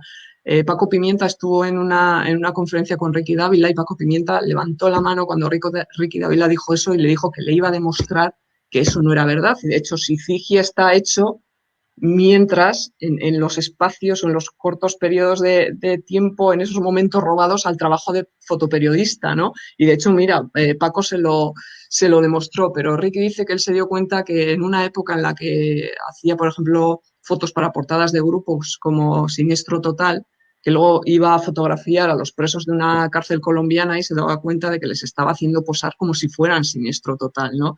Y él es el ejemplo que suele poner cuando habla de la contaminación de la mirada, ¿no? Esto ya es todas las cosas del mundo, que es un trabajo ya, ahí empieza la deriva un poco más de introspección de Ricky Dávila, ¿no? Deja un poco el documentalismo más puro y duro y entra en un documentalismo íntimo y personal. Aquí incluye también versos y textos que son suyos. Anteriormente había hecho un libro con textos de un poeta, creo que es un americano, pero en todas las cosas del mundo ya es una especie de mirar hacia adentro, ¿no? Y fotografiar el reflejo de tu interior en el exterior, ¿no? Esto es un libro que a mí me gusta mucho, es una metáfora del propio Ricky Dávila, de su propio yo, y es un ejercicio de introspección. A mí me parece que es un libro precioso. También lo tengo por ahí, pero como se ve muy pequeñito no lo voy a enseñar. Y esto es en lo que está ahora Ricky Dávila, que es una cosa que llama mucho la atención porque es como, no sé cómo decirlo, como un exceso de libertad creativa, ¿no? Él se ha inventado un alter ego que se llama Removilado. Y entonces ha lanzado unas cosas que se llaman los cuadernos de removilado, que él dice que es, creo que lo define como un Quijote descabalgado cuyas únicas armas son una libreta y una cámara. Y en realidad estos no son fotolibros, son cuadernos de artista, donde Ricky a través de Remo da rienda suelta a la libertad, a una forma de vivir la libertad creativa que a mí me da muchísima envidia, ¿no? Él dice, bueno, que estas cosas también las puede hacer porque él, bueno, con esto obviamente no se gana la vida, se gana la vida con la docencia y esto es lo que él hace por gusto y por sacar lo que tiene dentro, ¿no? A Enrique además le gusta mucho la literatura, le gusta mucho la poesía y él lo que está haciendo ahora es jugar con todas esas influencias que ha ido cogiendo a lo largo de los años y con todo eso que forma parte de su universo creativo también, porque lee mucho, o sea, no todos, al final no bebes solo de la fotografía, ¿no? Bebes de muchísimas cosas. Y él ha hecho un mare magnum con eso, de haya salido removilado, y removilado hace unos cuadernos de artista que son auténticas locuras, pero también auténticas maravillas, ¿no? Porque yo creo que es un ejemplo de cómo uno puede vivir y puede gestionar su libertad creativa, algo que es absolutamente dificilísimo porque tenemos muchos condicionantes, muchos yo debería fotografiar así, yo debería hacer esto y hacer lo que realmente te sale de dentro y hacerlo como te sale de dentro es muy difícil, pero cuando se consigue se hacen cosas curiosas y llamativas y diferentes que hoy en día con todas las cosas a las que tenemos eh, a las que tenemos opción pues de conocer, o sea, hacer algo diferente que llame la atención es muy complicado, ¿no? Y este es el momento en el que está ahora Ricky Dávila y a mí me llama mucho la atención la evolución, ¿no? Que ha tenido y es un poco lo que quería mostrar es la evolución que puede tener uno, pues en diferentes momentos de su vida, diferentes intereses, diferentes referentes y diferentes formas de expresarlo y la fotografía pues a veces tendrá más protagonismo y otras veces menos, ¿no? Pero siempre queda esa forma de mirar fotográfica en tu trabajo, ¿no? Sí, Ricky, la verdad es que Ricky Dávila ha sido un maestro para muchos. Yo también he aprendido mucho, no solo del trabajo de él, sino de lo que dice, que es un autor y como formador y como profesor es un gran maestro, ¿no? Por ahí Paco Pimienta decía Sensei Ricky y estoy completamente de acuerdo. Es un sensei, ¿no? Cuando le oyes una frase de Ricky Dávila puede abrirte un montón de claves que no habías entendido. La verdad es que Ricky Dávila... de profundidad que él siempre ha tenido, está claro que evoluciona y ha evolucionado así. Es un hombre, además, está muy comprometido con la fotografía, con la cultura y con que cada uno pueda encontrar su voz. Es una persona que es una gozada escucharle hablar sobre fotografía, porque, como digo, tiene muchas referencias culturales de fuera de lo que es el mundo de la fotografía y siempre es una gozada escucharle hablar, incluso casi cuando te echa la bronca en clase también, que lo hace, pero como todo buen profesor, pero y luego tiene un trabajo independientemente de cómo sea como profesor o como persona, tiene un trabajo que es magnífico, desde luego, muy, muy bueno. Y pasamos a la siguiente. Sí. Aquí voy a ir igual un poco más rapidillo, ¿no? Porque si no, nos vamos a eternizar y la gente se nos vamos, sí. No os vayáis, nos quedan 3 autores y un par de recomendaciones. Y un par de curiosidades y fuera, ¿eh? Y acabamos esta magnífica masterclass de Leire y luego además os daré una información que os interesa hacia el final de la charla. Así que no os lo Vale, pues vamos a pasar un poco rápido por estas autoras. Ahora, esta es Bieke de Purter. Sí, ¿no? Sí, eso es. sí. Bieke de Purter, este es un trabajo que ella hace, más que nada lo he incluido por la forma en la que hace este trabajo. Ella lo que hace es un trabajo que hace en Rusia y lo que hace se monta en el Transiberiano y hace que una amiga que habla ruso, porque ella no habla, le escriba una nota en la que dice, hola, pues soy, no sé, algo así como, soy fotógrafa, no tengo mucho dinero y no me apetece quedarme en un hotel, ¿podría quedarme a dormir en su casa? Y entonces ella aterriza en Rusia así. Y con esa nota la gente le va cogiendo en su casa y ella hace estas fotografías viviendo en la casa de la gente, porque ella dice y tiene razón, que viviendo, que metiéndote en la sala de estar de la gente es como realmente conocen las costumbres de la gente, ¿no? No apareciendo un día de repente en su casa con el trípode y la cámara y haciendo 4 fotos, y tiene razón. Y este es un modus operandi que ha utilizado en otros trabajos también en Estados Unidos y en Egipto. Y ahora ella también se está cuestionando un poco esa visión del extranjero, del extraño, de mirar al resto como si fueran extraños, y está jugando un poco, yo las últimas entrevistas que le he leído, con este tema tan en boga en la fotografía actual, que es las fronteras entre lo real y lo ficticio, ¿no? Ahora, en los últimos trabajos también ha utilizado a los sujetos también como actores, construyendo realidades, volcando su propia realidad en lo que está fotografiando, pero me llamaba la atención sobre todo esa forma de inmersión, ¿no? En lo que es el mundo de las personas, fotografiarles en su casa, quedarte a dormir en su casa, porque ella dice que estar una noche en casa de alguien, a veces fotográficamente y culturalmente, te sirve más que no pues, visitarle todas las tardes durante 2 meses, por ejemplo, ¿no? Y a mí me parece además que se ve, porque es un trabajo muy fresco, es un trabajo de muchos momentos íntimos, muchos momentos, pues eso, instantáneos, ¿no? De la gente, y a mí me parece que es un documentalismo súper interesante. Sí, sí, sí, una mirada además fresca, combina muy bien el estilo, la luz, o sea, la verdad es que es muy interesante y muy interesante la reflexión que hace la autora, ¿no? La de vivir en las casas de los demás. Me ha recordado a Kapuscinski, que él siempre decía que para Sí, contar la realidad de un país tenías que vivir donde vive la gente del país, no donde vivían los periodistas o los ricos, ¿no? exacto, Es la exacto. mejor manera de contar las cosas. Ujú. Y si quieres pasamos a la siguiente, que esta se llama Tania Farok, es una fotógrafa yemení. Yo la he descubierto hace bien poquito y me ha gustado. Yo sobre todo la descubrí por este trabajo que se llama Passport. Ella hace un trabajo sobre los refugiados. Ella a su vez es refugiada también, creo que vive en Holanda. Y hace un trabajo sobre los refugiados, le llama Passport porque dice que ese trozo de papel es al final el que decide dónde entras y dónde no, dónde te quedas, a partir de qué, de qué línea puedes pasar y no. Entonces, por ejemplo, los retratos que hace para este trabajo son retratos que hace a través de un cristal y a mí me parece que ahí simboliza muy bien un poco la burbuja de cristal en la que muchas veces se ven confinados los refugiados, ¿no? En esa especie de limbo en el que no pertenecen a un país, no pertenecen a otro. Ella hace este tipo de retratos y luego les pide que escriban, eso lo hemos visto en la foto anterior, unos textos con sus experiencias o sus pensamientos, ¿no? Y me parece además, es un trabajo en un blanco y negro, a mí me parece precioso, que ella lo trata y lo trabaja muy bien. Y también ella me parece que es una mirada muy interesante porque ella, a su vez, también ha sido refugiada, creo que vive en Holanda con estatus de exiliada política.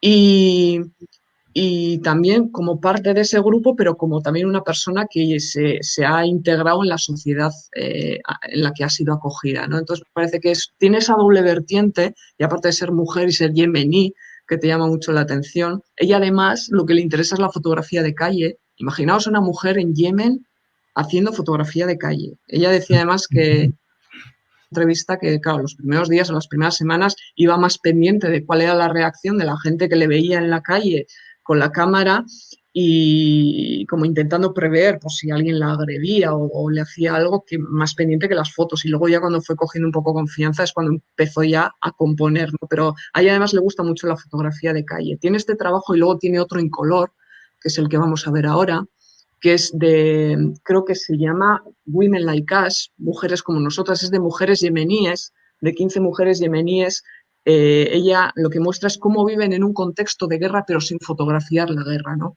Eso es también una forma como no hay que ser exactamente muy explícito en las fotografías. Tú puedes hacer fotografía de guerra sin sacar combates de guerra, sin sacar muertos, ¿no? Este es el día a día en un país como Yemen, que lleva muchísimos años en guerra, y ella coge a estas 15 mujeres para que le muestren un poco qué es lo que echan de menos pues, de la vida diaria, que está totalmente condicionada pues, por encontrarse en una situación de conflicto bélico, ¿no? Son fotos en color y fotos que tienen, yo les veo también un poco ese toque a veces de foto de calle, ¿no? De esa instantaneidad, ¿no? Fijaos, este retrato es maravilloso. A mí me encanta este retrato. Y bueno, que es una mujer que está muy comprometida pues, con los refugiados y también con la situación que vive su país al que ella no puede volver, ¿no? Sí.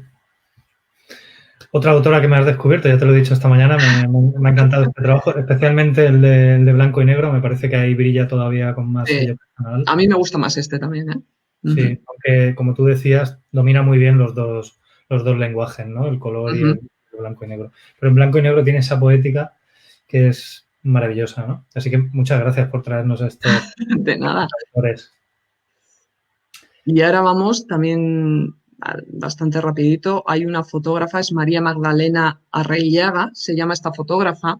Es una fotoperiodista afincada en Brasil y está especializada sobre todo en temas que tengan que ver con la mujer. Es una fotoperiodista además que publica mucho en el New York Times, o sea que es una fotógrafa que tiene reconocimiento. Este trabajo que estamos viendo es Women in Samba y ella aquí lo que hace es seguir un poco el día a día de las mujeres de unas mujeres brasileñas que han montado un grupo de samba. ¿Qué pasa con la samba en Brasil? Pues que el papel de la mujer en la samba se limita al baile y a ir ligeritas de ropa, ¿no? Y sin embargo, los grupos que tocan y cantan samba suelen ser grupos masculinos y encima muy machistas. Y estas chicas que han montado este grupo, que en Brasil está teniendo bastante éxito, que se llama Samba que ellas quieren, la samba que ellas quieren, pues han tenido muchísimas dificultades a la hora pues de desarrollar su carrera, de ir a sitios a tocar, y ella lo que hace es documentar un poco la realidad de estas chicas, ¿no? Me gustan también mucho sus retratos, me parece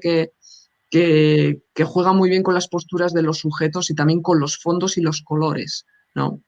Y luego tiene otros trabajos también, que por ejemplo boleiras, que son de las mujeres que juegan a fútbol en Brasil, que el fútbol es, bueno, en Brasil el fútbol lo es todo, pero lo es todo si es el fútbol de hombres. Las mujeres tampoco están muy bien visto que jueguen. Y luego tiene un trabajo muy curioso, y con esto termino, que es sobre ascensoristas en Río de Janeiro. Y es que en Río de Janeiro todavía hay ascensoristas, como la famosa foto de Robert Frank del ascensorista que veíamos al principio. Pues en Río de Janeiro, aunque se está perdiendo, existe todavía la figura del ascensorista y ella hace un trabajo que se llama Up and Down, arriba y abajo, y documenta a la gente que todavía, pues bueno, tiene ese curioso, ¿no?, puesto de trabajo. Y todos estos trabajos que he citado todos los ha publicado en el New York Times.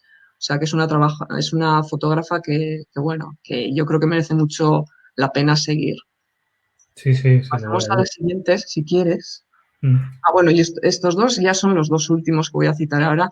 Estos dos los he metido, al principio los tenía metidos a los dos en una carpeta que ponía curiosidades, ¿no? Y es que lo que quería yo con estos autores de los que voy a hablar ahora, que son un hombre y una mujer, es un poco demostrar que el documentalismo no tiene que ser siempre algo tan serio y tan sesudo y tan profundo y tan dramático, ¿no? Que también hay una componente lúdica que yo creo que es intrínseca de la fotografía, pero que muchas veces la dejamos de lado. La fotografía también es diversión, es experimentar, es jugar con la imagen, jugar con la luz. Al final la fotografía es jugar con la luz, ¿no?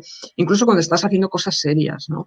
Y hay fotógrafos o artistas visuales, porque a veces se mueven en un campo también que es un poco difuso, que hacen cosas realmente curiosas y que te enseñan también pues, que se puede hacer cosas radicalmente diferentes y que igual no ha hecho nadie o que hay personas que lo han hecho de formas diferentes que son perfectamente válidas y que pueden ser parte de un mismo lenguaje, ¿no? Que no hay que ser Eugene Richards, aunque sea maravilloso Eugene Richards, o no hay que ser Alex Soth, ¿no? O sea, que se pueden hacer cosas muy diferentes. Estos trabajos que estamos viendo son de un fotógrafo holandés que está afincado en Londres, se llama Sipke Visser.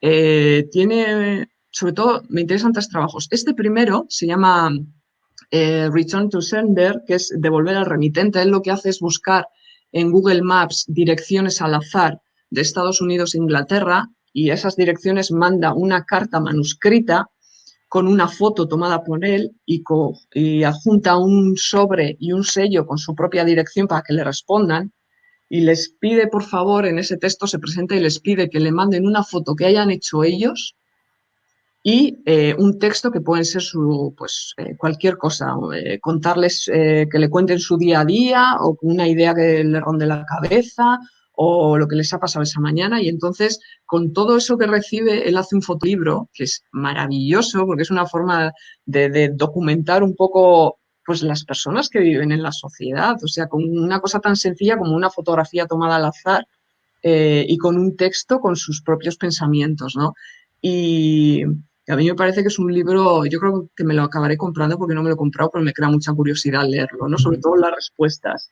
Y luego este trabajo que estamos viendo ahora se llama Take a Look at Yourself, que sería así como échate un vistazo a ti mismo.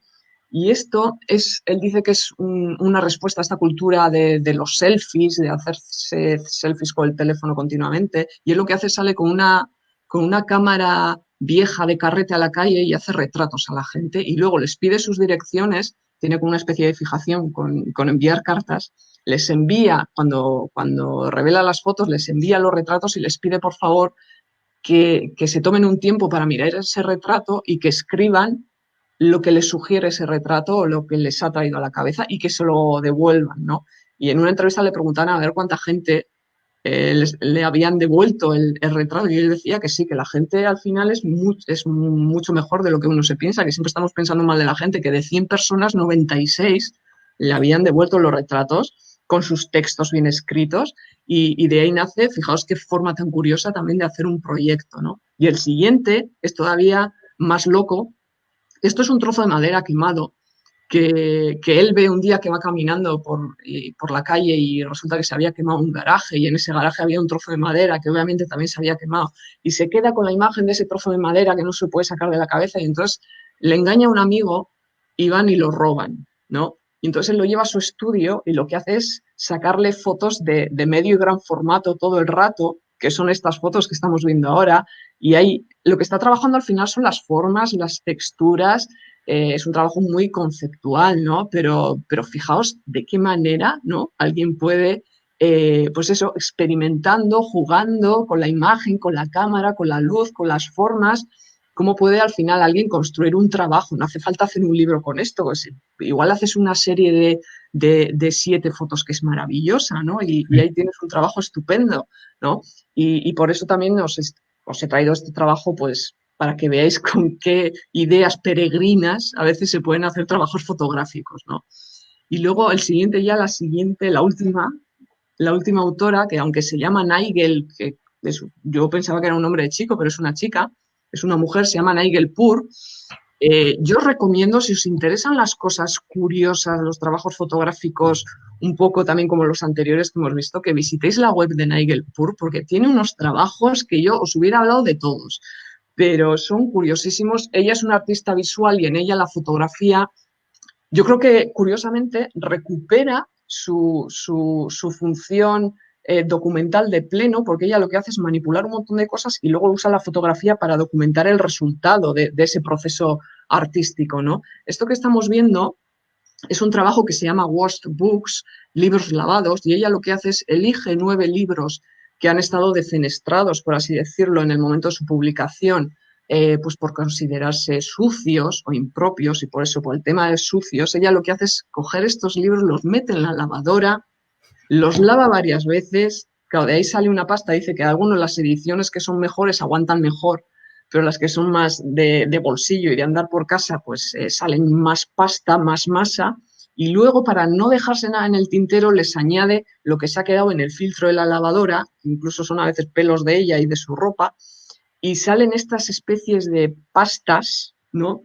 Y les hace fotos. Uno de estos creo que es Madame Bovary, otro creo que era Lolita, otro es Alicia en el País de las Maravillas, y coge y entonces les hace fotos y con esto se monta una exposición. O sea, para que veáis a veces cómo la fotografía a veces puede ser una mera herramienta de todo un proceso creativo, pero que al final es la fotografía casi lo que te da el resultado, ¿no? A la hora de enseñar estos plastones, en este caso. Luego tiene trabajos alucinantes. Uno es de cómo se manchan los libros con comida cuando ella los va leyendo.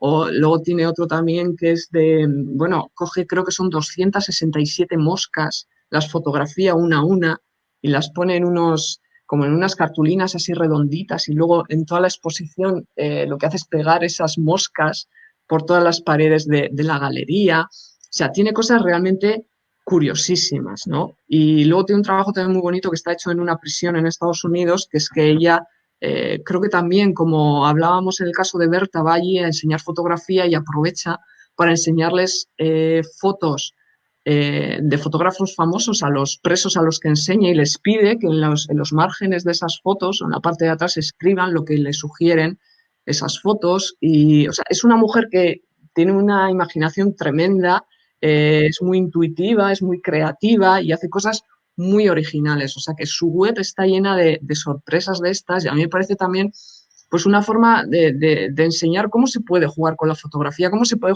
jugar con los sujetos que fotografiamos, ¿no? Y que también esto es un ejercicio, como decía antes, de libertad creativa y de quitarte un poco las convenciones de no hay que fotografiar esto y hay que hacerlo así y con esta luz y con esta narrativa y con esta edición, que está muy bien, ¿eh? Porque para saltarse todo eso hay que conocerlo también, ¿no? Es lo que dice de que para saltarte las reglas de la fotografía las tienes que conocer y las tienes que sufrir, ¿no? Entre comillas.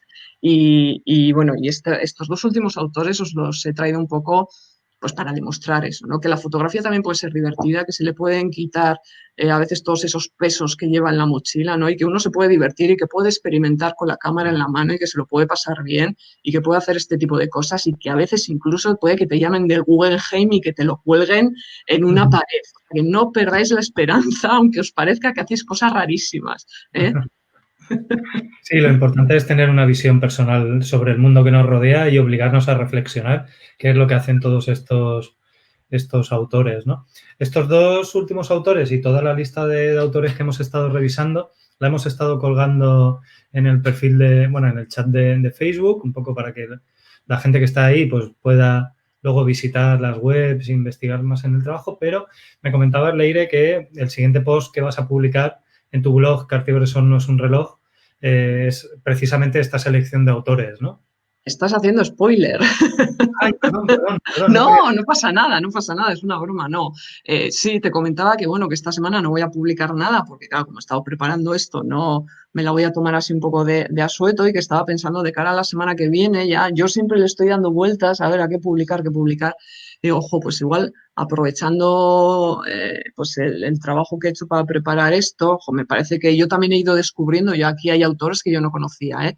Y he ido descubriendo cosas nuevas, y la idea que me ronda ahora mismo en la cabeza es darle forma escrita, por así decirlo, y publicarlo como post, porque me parece, además, suelen funcionar muy bien los posts que combinan diferentes autores, que también son los que más trabajo te dan, obviamente, pero a la gente le suelen gustar. Y yo creo que al final aquí, mira, hemos ido hilando diferentes autores pues con el concepto del viaje, con el concepto de duelo, y con el concepto de jugarte, de moverte en ese lugar un poco gris de la realidad y la ficción.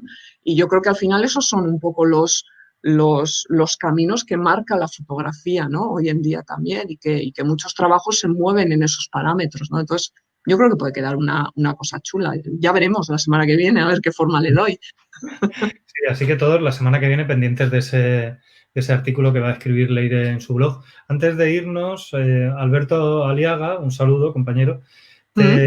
te pide que no te vayas sin contar el dato que ibas a contar sobre la fotografía de Alex Soth. Ha dicho Ay, algo no lo he contado, es verdad. con los dos aviones, no había sido su foto más Es vendida. verdad. Jo, gracias, Alberto, se me había pasado, es verdad. No, lo curioso es que y Alex Soth también le llama mucho la atención que decía que su foto más vendida es la foto de las cataratas que antes hemos enseñado. Y él decía que esa era su foto la más vendida y que le llamaba mucho la atención porque esa es una foto que él hizo. Dice, yo no busqué ni un ángulo diferente, tal. Dice, hice la foto desde el sitio donde lo hacen todos los turistas. Dice, la imprimí en grande. Dice, y resulta que es la foto más vendida y todo el mundo me dice, jo, ¿y de dónde la has sacado? Porque parece como que estás casi dentro del agua y qué ángulo y qué no sé qué. Dice, pues si es la foto, dice, como esa foto tiene que haber desde ese mismo ángulo 20 millones de fotos. Y él contaba eso, dice, es que encima, extrañamente, es mi foto más vendida. Para que veáis a veces lo que pasa, ¿eh? Una ironía tremenda, sin lugar a dudas. Sí. Sí. Bueno, Leire, de verdad ha sido un auténtico placer. Muchísimas gracias por estar aquí con nosotros, por compartir este trabajo con todos. Luego, si tienes tiempo, pues ahí verás que hay un montón de gente que te ha agradecido Los leeré. a lo largo de la charla, ha ido agradeciéndote tu labor, tu implicación en esta charla, la selección de autores y demás, que ha sido maravillosa, muy didáctica, muy divertida y luego además muy, muy interesante, con muchas aportaciones que nos ha permitido, como decías, así a modo de resumen, tener una visión de lo que es la fotografía documental desde distintos puntos de vista, ¿no? Un mosaico muy bien trazado y muy bien hilado de lo que son nuevas tendencias en la fotografía documental desde los orígenes, desde Robert Frank hasta la actualidad, estos últimos autores tan vanguardistas. Así que muchas gracias de verdad, Leire. Gracias a vosotros. Yo solo quería recordaros eso, que si os gusta un poco pues la forma en la que hablo de fotografía, que siempre tenéis ahí el blog, ¿no? Que Arcibreso no es un reloj, que me podéis escribir también, que mucha gente me escribe y yo contesto a todo el mundo, aunque sea tarde, pero que me escriban, que yo siempre estoy abierta a hablar de fotografía, que al final es lo que me gusta, es por lo que empecé en esto, por lo que empecé el blog. Y que también ahora hace poquito he abierto un canal de YouTube donde hablo de fotolibros, que todavía creo que tengo cuatro o cinco vídeos, no tengo muchos, pero bueno, que ahí doy salida también un poco a mi pasión por los fotolibros, que es por lo que se me llena esta casa hasta los topes, y que bueno, que siempre estoy ahí disponible para todo el que quiera contactar conmigo, ¿no? Genial, maravilloso. Ya a modo de despedida, os recuerdo que esta semana, mañana, conectamos nuevamente a las 6 de la tarde con Vórtice Foto para analizar un trabajo documental donde veremos desde la idea hasta la concepción final, un trabajo seleccionado por los compañeros de Vórtice Foto. Y lo mismo haremos también el jueves, en este caso con el trabajo de Vicente Albero, un libro que se titula The Kids of Cooper, Los chicos del cobre, donde analizaremos todo el proceso de este autor. Y además se trata de un trabajo que no solo es fotográfico, sino que también es social. Es un trabajo social que está haciendo el autor con esta realidad que se encontró en Sudáfrica. O sea que toda esta semana la podemos tener ocupada, esta semana de pasión fotográfica que ha iniciado Leire y que tan magníficamente hemos arrancado. Tenéis un buen menú para esta semana, me estáis dando envidia. Creo que me voy a enganchar yo también. La semana que viene tenemos otro menú. Tenemos un invitado muy especial para hacer nuestra sesión Delicatessen. Luego te lo diré a ti en privado. Vale. A los demás se lo contaremos. Que esperen, los demás que esperen. Muchas gracias de verdad a todos los que estáis ahí. Muchas gracias, Leire. Nos vemos, gracias a todos. Sin lugar a dudas, gracias a todos. Nos vemos en las pantallas. Sed buenos y quedaos en casa. Un besico. Un beso a todos. Adiós.